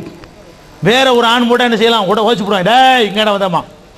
வேற ஒரு ஆம்பளையா இருந்து அந்த வீட்டுக்குள்ளே போனால், இவன் ஏன் இந்த வீட்டுக்குள்ளே போகிறான், பொம்பளை மட்டும் தான் நாங்கள் இருக்கிறா, இவன் ஒரு ஆம்பளையாச்சே, புருஷன் இல்லாத வீடாச்சே, அந்த வீட்டுக்கு ஏன் போகிறான்னுக்கிட்டு நம்ம வாட்ச் பண்ணுவோம். ஒரு தொப்பியை போட்டுக்கிட்டு மௌலுதுக்கு தாப்பை கையில் எடுத்துகிட்டு போனால் வாட்ச் பண்ண மாட்டோம். அஜரத்து மௌலுது வந்து போகிறாரு. நபி ஸல்லல்லாஹு அலைஹி வஸல்லம் சொல்கிறாங்க, எந்த இடத்துல ஒரு ஆணும் பெண்ணும் தனித்திருக்கிறார்களோ மூணாவதா ஷைத்தான் இருப்பான். இதில் எவனும் விதிவிலக்கு கிடையாது. இந்த தன்மையில் அவன் ஆம்பளையா இருந்தால் கண்டிப்பாக அவன் எவனா இருந்தாலும் சரி, தனித்திருக்கிற அந்த வாய்ப்பு இருக்குமையானால் கண்டிப்பாக ஷைத்தான் வந்து விளையாடுவான். ஒரு நேரம் இல்லாட்டி ஒரு நேரம் ஆள் பிறண்டுருவான். இதுதான் யதார்த்தம். யூசுப் நபிக்கு என்ன ஆச்சு? நம்மளையெல்லாம் விடுங்க, இவங்க என்ன பண்ணுறாங்க, குருநாதர் அசரத்தோடு தனியாக இருக்கலாம். அசரத்தாக இருந்தால் என்ன செய்யலாம், ஒரு பொம்பளை தனியாக இருக்கலாமா, ஒரு அசரத்தில் தனியாக இருக்கலாம். அப்படி நினச்சதுனால தான் பிரேமானந்தா எல்லாம் உழுவே கிடக்குறாங்க. வணங்குதா? இந்த மாதிரி ஆட்கள் யாராக இருந்தாலும் மனுஷன் தாங்க. அஜர்த்து வந்து தகப்ப மாதிரி, இப்போ அல்லாஹ்வுடைய ரசூல் தாப்ப மாதிரி இல்லையா? அவங்க அப்படி நடந்துக்கிட்டாங்களா? ஒரு அந்நிய பெண்ணோட தனித்து நாங்களும் இப்போ பிள்ளை மாதிரி நாங்கள் பழகிக்கிறோம்னு சொன்னாங்களா? பையத்து உறுதிமொழி கேட்டு வருவாங்க ஆண்களும் பெண்களும். ஆண்கள் வந்தால் கையில் வச்சு உறுதிமொழி வாங்குவாங்க, பெண்கள் வந்தால் தொடமாட்டாங்க. இன்னென்ன செய்ய மாட்டேன்னு வாயினால் உறுதிமொழி கொடு, கையை தொட்டு உறுதிமொழி வாங்க, தொட்டு கூட்டமாக இருக்கும்போது கூட தொட்டு உறுதிமொழி வாங்க மாட்டார்கள். இப்படி வாழ்ந்த நபி ஸல்லல்லாஹு அலைஹி வஸல்லம் சமுதாயத்தில் வந்துட்டு ஒரு தகப்பமா இருந்தாங்க. யூசுப் நபி அல்லாஹ் சொல்றான், லவ்லா அர்ரா புர்ஹான ரப்பிஹி, அந்த கட்டத்தில் வலக்கத் ஹம்மத் பிஹி வ ஹம்ம பிஹா, அவளும் அவரை நாடிவிட்டால் அவரும் அவளை நாடிவிட்டார். குர்ஆன்ல அல்லாஹ் சொல்லி காட்டுறான். வேற எப்படி காப்பாற்றப்பட்டாரு? லவ்லா அர்ரா புர்ஹான ரப்பிஹி, அல்லாஹ்வுடைய அந்த அத்தாட்சி ஏதோ ஒன்று காட்டிவிட்டான் அல்லாஹ், அதை மட்டும் பார்த்திருக்காவிட்டால் அவுட். இதுதான் நிலைமை. அப்ப ஆண்களும் பெண்களும் தனித்திருப்பதற்கு லைசன்ஸாக மௌலுது யூஸ் ஆகுதா இல்லையா? இது ஒன்று போதாக ஒழிக்கிறதுக்கு. பெண்கள் மாத்திரம் தனித்திருக்கிற வீடுகளில் அசம்பாவிகள் நடந்து எத்தனை ஊர்களில் விரட்டி அடிக்கப்பட்டிருக்கிறார்கள். இது தேவையா? எதுக்கு இந்த வேலை? இது எல்லாத்துக்கும் மேல இன்னொரு அம்சம். சரி, மௌலுது இபாத், மௌலுது ஓதுறீங்க, நல்ல விஷயம், அது தப்பே இல்லை. அழகான அற்புதமான ஒரு கருத்தில் புது மௌலுது எழுதிக்கிட்டீங்க வச்சுக்கிறோம். புதுசாக ஒரு மௌலுது எழுதுறீங்க, அதில் யா முகமதுலாம் இல்லை, 72 அஸ்ஸலாமு அலைக்கும்லாம் இல்லை, ரசூலுல்லாஹ்வை இழிவுபடுத்தலாம் இல்லை, நல்ல மௌலுதுன்னு வச்சுக்கிறோமே. இது எப்ப நன்மை தரும்? இஹ்லாஸோட எதையாவது செஞ்சா நன்மை தரும். நீங்க காசுக்குள்ள ஓதுறீங்க, நீங்க என்ன பண்றீங்க? தாம்பரத்தில் இந்தியன் பேங்க்ல ஏடிஎம் கிளை திறப்பு விழாவில் மௌலிது ஓதிருக்கிறாங்க. பிசினஸ் தானுங்க, எங்க ஓதுனா உங்களுக்கு என்ன, கொடுக்குற காசுக்கு ஓதிட்டு வருவாங்க. அதுக்குன்னு ஒரு குரூப் இருக்கிறது, பேங்க்லையும் ஓதுவாங்க. சாராய கடை திறக்கிறதுக்கு மௌலிது ஓத கூப்பிட்டா அதுக்கும் சிரிக்கிறதுக்கு சொல்லலை, நீங்கள் வேணால் கூப்பிட்டு பாருங்க வருவாங்க. என்னன்னா 25 ரூபான்னு இல்லாமல் கொஞ்சம் கூட கொடுக்கணும். ஒரு 500 ரூபா தரேன் சேர்த்து, சாராய கடை நாளைக்கு திறக்க போகிறேன், நீங்கள் வந்து ஓப்பன் பண்ணிட்டு போங்க, மௌலிது ஓங்கன்னு சொல்லி பாருங்க வருவாங்க. சினிமா கூட திறக்கிறீங்கன்னு வைங்களேன், 1000 ரூபா கவருக்குள்ளே வச்சு அடித்து கூப்பிட்டா வருவாங்க. 1000 ரூபாய் கவரில் வச்சு அடித்து அஜய் நாளைக்கு சினிமா கூட திறக்க போகிறோம், நீங்கள் தான் வந்து ஓப்பன் பண்ணி வைக்கணும், மௌலிது ஓதிட்டு போங்க வருவாங்க. எல்லாத்துக்கும் வருவாங்க. இதில் ஆச்சரியத்துப்படுறதுக்கு என்ன இருக்குது? வியாபாரம். வியாபாரம்னா எங்கே விற்கலாம்? நான் வந்து ஒரு டீ வியாபாரம் பண்ணுறேன், பேங்கில் கட்டாலும் டீ விற்பேன், சினிமா கோட்டையில் போய் விற்பேன், கடத்தரவுலையும் விற்பேன், வீடு போய் விற்பேன். மௌலிது அது மாதிரி வியாபாரம். அவங்களுக்கு ஒரு பிஸ்னஸ் இது. இதுக்கு இபாதத்துக்கு சம்பந்தம் கிடையாது, இதுக்கு மார்க்கத்துக்கு சம்பந்தம் கிடையாது. அப்போ இந்த மௌலிது மீலாது என்பதெல்லாம் வயிற்று பிழைப்புக்காக உண்டாக்குனது. எதுக்கு உண்டாக்குனாங்கன்னு கேட்டால் அதுக்கு ஒரு காரணம் இருக்குங்க. அவருக்கு சம்பளம் எவ்வளோ கொடுப்பாங்க தெரியுமா? 11 ரூபா கொடுப்பாங்க மாதத்துக்கு. இந்த காலத்தில் ஒரு மாதம் பூரா இமாமத் பண்ணார்னா அவருக்கு என்ன சம்பளம்? 11 ரூபா கொடுப்பாங்க. 2 நாளைக்கு சாப்பிட முடியாது. அவர் என்ன பண்ணுவார்? சாப்பிட்றதுக்காக வேண்டி ஏதாவது சைடு வருமானத்துக்கு ஏதாவது வேணுமேங்கிறதுக்காக வேண்டி தாயத்து, தட்டு, கத்தம், பாத்தியா, மௌலிதுன்னு உண்டாக்குனார். இன்றைக்கு எவ்வளோ கண்ணியமாக சம்பளம் கொடுக்குறா தெரியுமா? அஜர்த்துமார்களுக்கு அரபு நாட்டில் வேலை செய்கிறானே அவனுக்கு கொடுக்குற சம்பளம் கொடுக்கப்படுதுங்க. இவங்க என்ன பண்ணுறாங்க? கண்ணியமான ஒரு நல்ல சம்பளம், அந்தஸ்து, வீடு வீடு கொடுக்குறாங்க, மரியாதை இருக்கிறது. அந்த காலத்தில் ஓ இல்லை வேண்டு கூப்பிடுவாங்க, இல்லை வாங்க வாங்க, இன்னைக்கு அஜர்த்து வாங்கங்கிறாங்க. மரியாதை இருக்கிறது, காசு இருக்கிறது, செல்வாக்கு இருக்கிறது. இதுக்கு பிறகு கேவலப்பட்டு போய் 1,000 ரூபாய்க்கு வேண்டி இப்போ புத்தகத்துக்கு ஓடுறிய, 25 ரூபா தர்றதுக்காக வேண்டி மார்க்கத்தை விற்க போறீங்க. நியாயமாக இருக்காது? இதுக்கு நல்லா கேட்க மாட்டானா? அப்போ இந்த மாதிரி இதுக்கு தான் வேணாங்கிறோம். மௌலிது வேணான்னு சொல்வதற்கு காரணம் என்னன்னு கேட்டால், நபிகள் நாயகம் ஸல்லல்லாஹு அலைஹி வஸல்லம் சொன்னாங்க, ஈயாக்கும் வ முஹ்தஸாத்தில் உமூர். இது மௌலிதுக்கு மட்டும் இல்லை, எனக்கு பிறகு மார்க்கம் என்ற பெயரால் எது உண்டாகிறதோ அது அத்தனை விட்டு உங்களை எச்சரிக்கிறேன். நான் மூத்தா போயிடுவேன், நான் எதை மார்க்கம்னு சொல்லிட்டு போனேன்னு அதான் மார்க்கம்.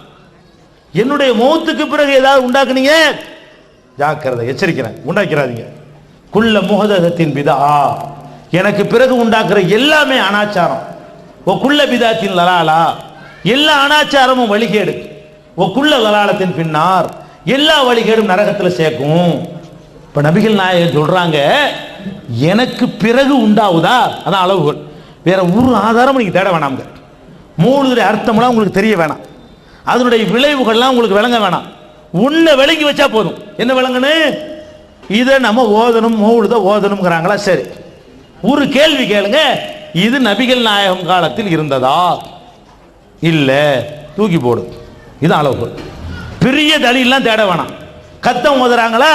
ஓதுவோம், நம்மளும் ஓதுவோம். 3ஆம் பாத்தியா ஓதுறாங்களா? ஓதுவோம். 7ஆம் பாத்தியா ஓதுறாங்களா? ஓதுவோம். எப்போ ஓதுவோம்? இதை நபிகள் நாயகம் ஓதுனாங்களா? அவங்க காலத்தில் யாராவது ஓதுனாங்களா? அதை பார்த்து அனுமதிச்சாங்களான்னு கேளுங்க. அதெல்லாம் இல்லை. வேற ஏன்டா ஓத சொல்ற அப்படி நீ கேட்கணும். இப்போ நபிகள் நாயகம் அவங்க என்ன சொல்றாங்கன்னு கேட்டா, எனக்கு பிந்தி என்ன வந்தாலும் சரி மார்க்கம்ங்கிற பேர்ல அது பூரா வழிகேடு, அது பூரா நரகத்தில் கொண்டே சேர்க்கும். மன் அமில அமலன் லைஸ அலைஹி அம்ருனா ஃபஹுவ ரத்துன்.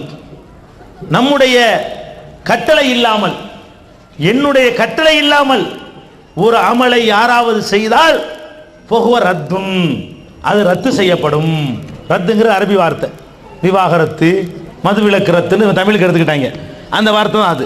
ஃபஹுவ ரத்துன். யாராச்சும் நான் சொல்லாத வேலையை செஞ்சான்னு சொன்னா அது ரத்தாயிரும், நிராகரிக்கப்படும், தூக்கி மூஞ்சியில் வீசப்படும். அப்ப நீங்க மௌலிது ஓதுறீங்களே, நபிகள் நாயகம் கட்டளையிட்டார்களா? கட்டளையிட்டா ஓதுங்க, கட்டளையிட்டாட்டி ஓதாதீங்க. நல்லது தானே, புகழ் தானே, பாராட்டு தானே, செஞ்சா என்ன? இதுக்கெல்லாம் மார்க்கத்தில் அனுமதி இல்லை. நீங்களா செஞ்சுக்கலாம் இருந்தால் இதுக்கு ஒரு ரசூல் எதுக்குங்கிற? அவரை போட்டு அனுப்பி அவரை அடி வாங்க வச்சு, உதங்க வாங்க வச்சு, ஊரை விட்டு விரட்டப்பட்டு பல உயிர்களை தியாகம் பண்ணி உனக்கு நல்லதுன்னு போட்டு செய்ப்பான்னு விட்டு போயிட வேண்டியதானுங்க. எதுக்கு ஒரு ஆள் அப்படி அனுப்புறான்ல? நான் தான் உங்களுக்கு மார்க்கத்தை கற்றுத் தருவேன். நான் கற்றுத்தந்ததை தாண்டி மார்க்கம் இருக்குன்னு நினைச்சால் அது தப்பு. மன் அஹதஸ ஃபீ அம்ரினா ஹாதா மா லைஸ மின்ஹு ஃபஹுவ ரத்துன். இந்த மார்க்கத்திலே இல்லாத ஒன்றை எவனாவது உருவாக்கினானேயானால் அதுவும் ரத்து செய்யப்படும். நான் கட்டளையிடாததை செய்தால் ரத்து செய்யப்படும், அவனா உண்டாக்கி கொண்டால் ரத்து செய்யப்படும்.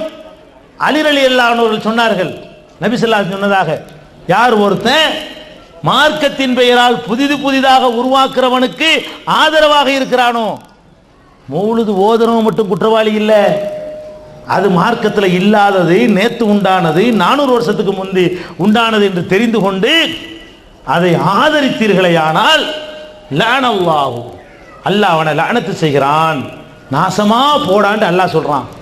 அல்லாஹ் நாசமா போன்னு சொன்னா முடிஞ்சு கதை. மௌலிது ஓதுறவர்களுக்கு ரஹமத்து வராது, பரக்கத்து வராது. நபிகள் நாயகம் சொல்லாத ஒன்றை செய்கிற காரணத்தினால லானத்து இறங்குது, அல்லாஹ்வுடைய சாபம் இறங்குது. இந்த அளவுகளை எப்போ ஞாபகத்தில், வேற ஒரு தலீல் உங்களுக்கு தெரிய வேணாம். எந்த ஒரு இபாதத்தை செஞ்சாலும் ரசூலுல்லாஹ் சொன்னாங்களா செஞ்சாங்களா, அவங்க காலத்தில் இருந்துச்சா, அவங்க இதை செய்யலைன்னா விட்டுருவோம், செஞ்சா செய்வோம் என்னட்டு அல்லாஹ் திருக்குர்ஆன்ல சொல்றான், அல் யௌம அக்மல்து லக்கும் தீனக்கும். இந்த மார்க்கத்தை அருளி ஹஜ்ஜத்துல் விதாவுல கடைசி ஹஜ்ஜில் சொல்றான், இன்னைக்கு உங்க மார்க்கத்தை நான் முழுசாக்கிட்டேன். நபிகள் நாயகம் வாழும் பொழுதே இந்த மார்க்கத்தை நினைச்சிட்டான், அல்லாஹ் நிறைவுபடுத்திட்டேன்ட்டான். மார்க்கம் முழுமையான பிறகு இன்னொன்னு உண்டாக்குனா என்ன அர்த்தம்? முழுமையாகலன்னு அர்த்தம். அல்லாஹ் முழுமையாக்கிட்டாங்கன்னா போய் என்ன முழுமையாக்கிட்டேன், மௌலித சொன்னியா நீ அப்படின்னு இவன் சொல்றான். அல்லாஹ் சொல்றான் நான் முழுமையாக்கிட்டேன், இவன் சொல்றான் என்ன முழுமை? ஒரு கத்தம் இருக்கா, ஒரு பாத்தியா இருக்கா, ஒரு தாயத்து இருக்கா, ஒரு தாவீஸ் இருக்கா, ஒரு தட்டு இருக்கா, ஒரு தகடு இருக்குதா, ஒரு சலாத்து நாரியா இருக்குதா, இதெல்லாம் இல்லை இன்னும் முழுசு அப்படின்னு கேட்கறானா இல்லையா அர்த்தம்? அல்லாஹ் சொல்றான் முழுமையாக்கிட்டேன், இவன் என்ன சொல்றான் முழுசுலாம் கிடையாது, முழுமை ஆக்க இன்னும் எவ்வளவோ இருக்குது, நாங்கள் புதுசா போன வருஷம் கண்டுபிடிக்கிறோம், 10 வருஷம் முந்தி கண்டுபிடிக்கிறோம், நாளைக்கு எங்க பேரத்திலாம் கண்டுபிடிப்பான், நீ என்ன முழுசு? அதன் அர்த்தம் அப்ப மார்க்கத்தை முழுமையாக்கிட்டான் நம்புறீங்களா இல்லையா? அதான் கேள்வி. அல்லாஹ் முழுமையாக்கிட்டான் என்று நீங்கள் நம்பினால் நபிகள் நாயகத்துக்கு பிறகு தோன்றிய எல்லாத்தையும் தூக்கி எறிங்க அப்படின்னு நம்ம சொன்னா, இந்த மாதிரி அறிவுஜீவிகள்லாம் கேள்வி கேட்குறாங்க. உங்களுக்கு ஆதரிக்கிறவங்க ரசூலுல்லாஹ்வுக்கு பிந்தி வந்ததையெல்லாம் தூக்கி எறி சொல்றீல்ல, அப்ப ஏன் மைக்கில் பேசுறிய? ரசூலுல்லாஹ் மைக்கில் தான் பேசுனாங்களா? அப்ப ஏன் வாட்சி கட்டுறிய? ரசூலுல்லாஹ் வாட்சி தான் கட்டினாங்களா? அப்ப இது காரில் வர்றீங்க, ரசூலுல்லாஹ் காரில் தான் போனாங்களா? அப்ப இதுக்கு சோறு திங்கிறிய? ரசூலுல்லாஹ் சோறு தான் தின்னாங்களா, ரொட்டி தானே சாப்பிட்டாங்க என்றெல்லாம் பெரிய அறிவுபூர்வமாக கேட்கறதாக வாதத்தை எழுப்புறாங்க. இதுல என்ன மேட்ரு? அல்லாஹ் வந்து முழுமையாக்கிட்டேன்னு சொல்றது தீன. அல் யௌம அக்மல்து லக்கும் தீனக்கும், துன்யாக்கும்னு சொல்லல. உங்க துன்யாவை பூர்த்தி ஆக்கிட்டேன்னு அல்லாஹ் சொல்லல, தீனை அல்லாஹ் பூர்த்தி ஆக்கிட்டேன்னு சொல்றான். தீனு வந்து இனிமே வரக்கூடாது, துன்யா அது வந்துகிட்டே இருக்கும். அல்லாஹ் குர்ஆன்ல சொல்லி காட்டுறான், வல் கைல வல் பிகால வல் ஹமீர லி தர்கபுஹா வஸீனா வ யஹ்லுகு மா லா தஅலமூன். நீங்கள் ஏறி செல்வதற்காக குதிரையை நான் படைத்திருக்கிறேன், கழுதையை படைத்திருக்கிறேன், கோவேறு கழுதைகளையும் படைத்து தந்திருக்கிறேன். இவ்வளவோடு முடிந்து விட்டது என்று நினைக்காதீர்கள். வ யஹ்லுகு மா லா தஅலமூன், நீங்கள் அறியாத இன்னும் பல வாகனங்களை நான் படைக்க இருக்கிறேன். துன்யா முழுமையாக பாருங்க. அடே கழுதை குதிரை முடிச்சு நினைக்காத, சைக்கிள் வரும், மாட்டு வண்டி வரும், 2 வீலர் வரும், கார் வரும், பஸ் வரும், ரயில் வரும், விமானம் வரும், எல்லாம் அதில் அடங்கியிருக்கு. அந்த வசனத்தில் இருக்கா இல்லையா? நீங்கள் ஏறி செல்வதற்கு இப்ப நீங்க பார்க்கிறது குதிரை கழுதை, இவ்வளவுதான் நினைக்காதீங்க.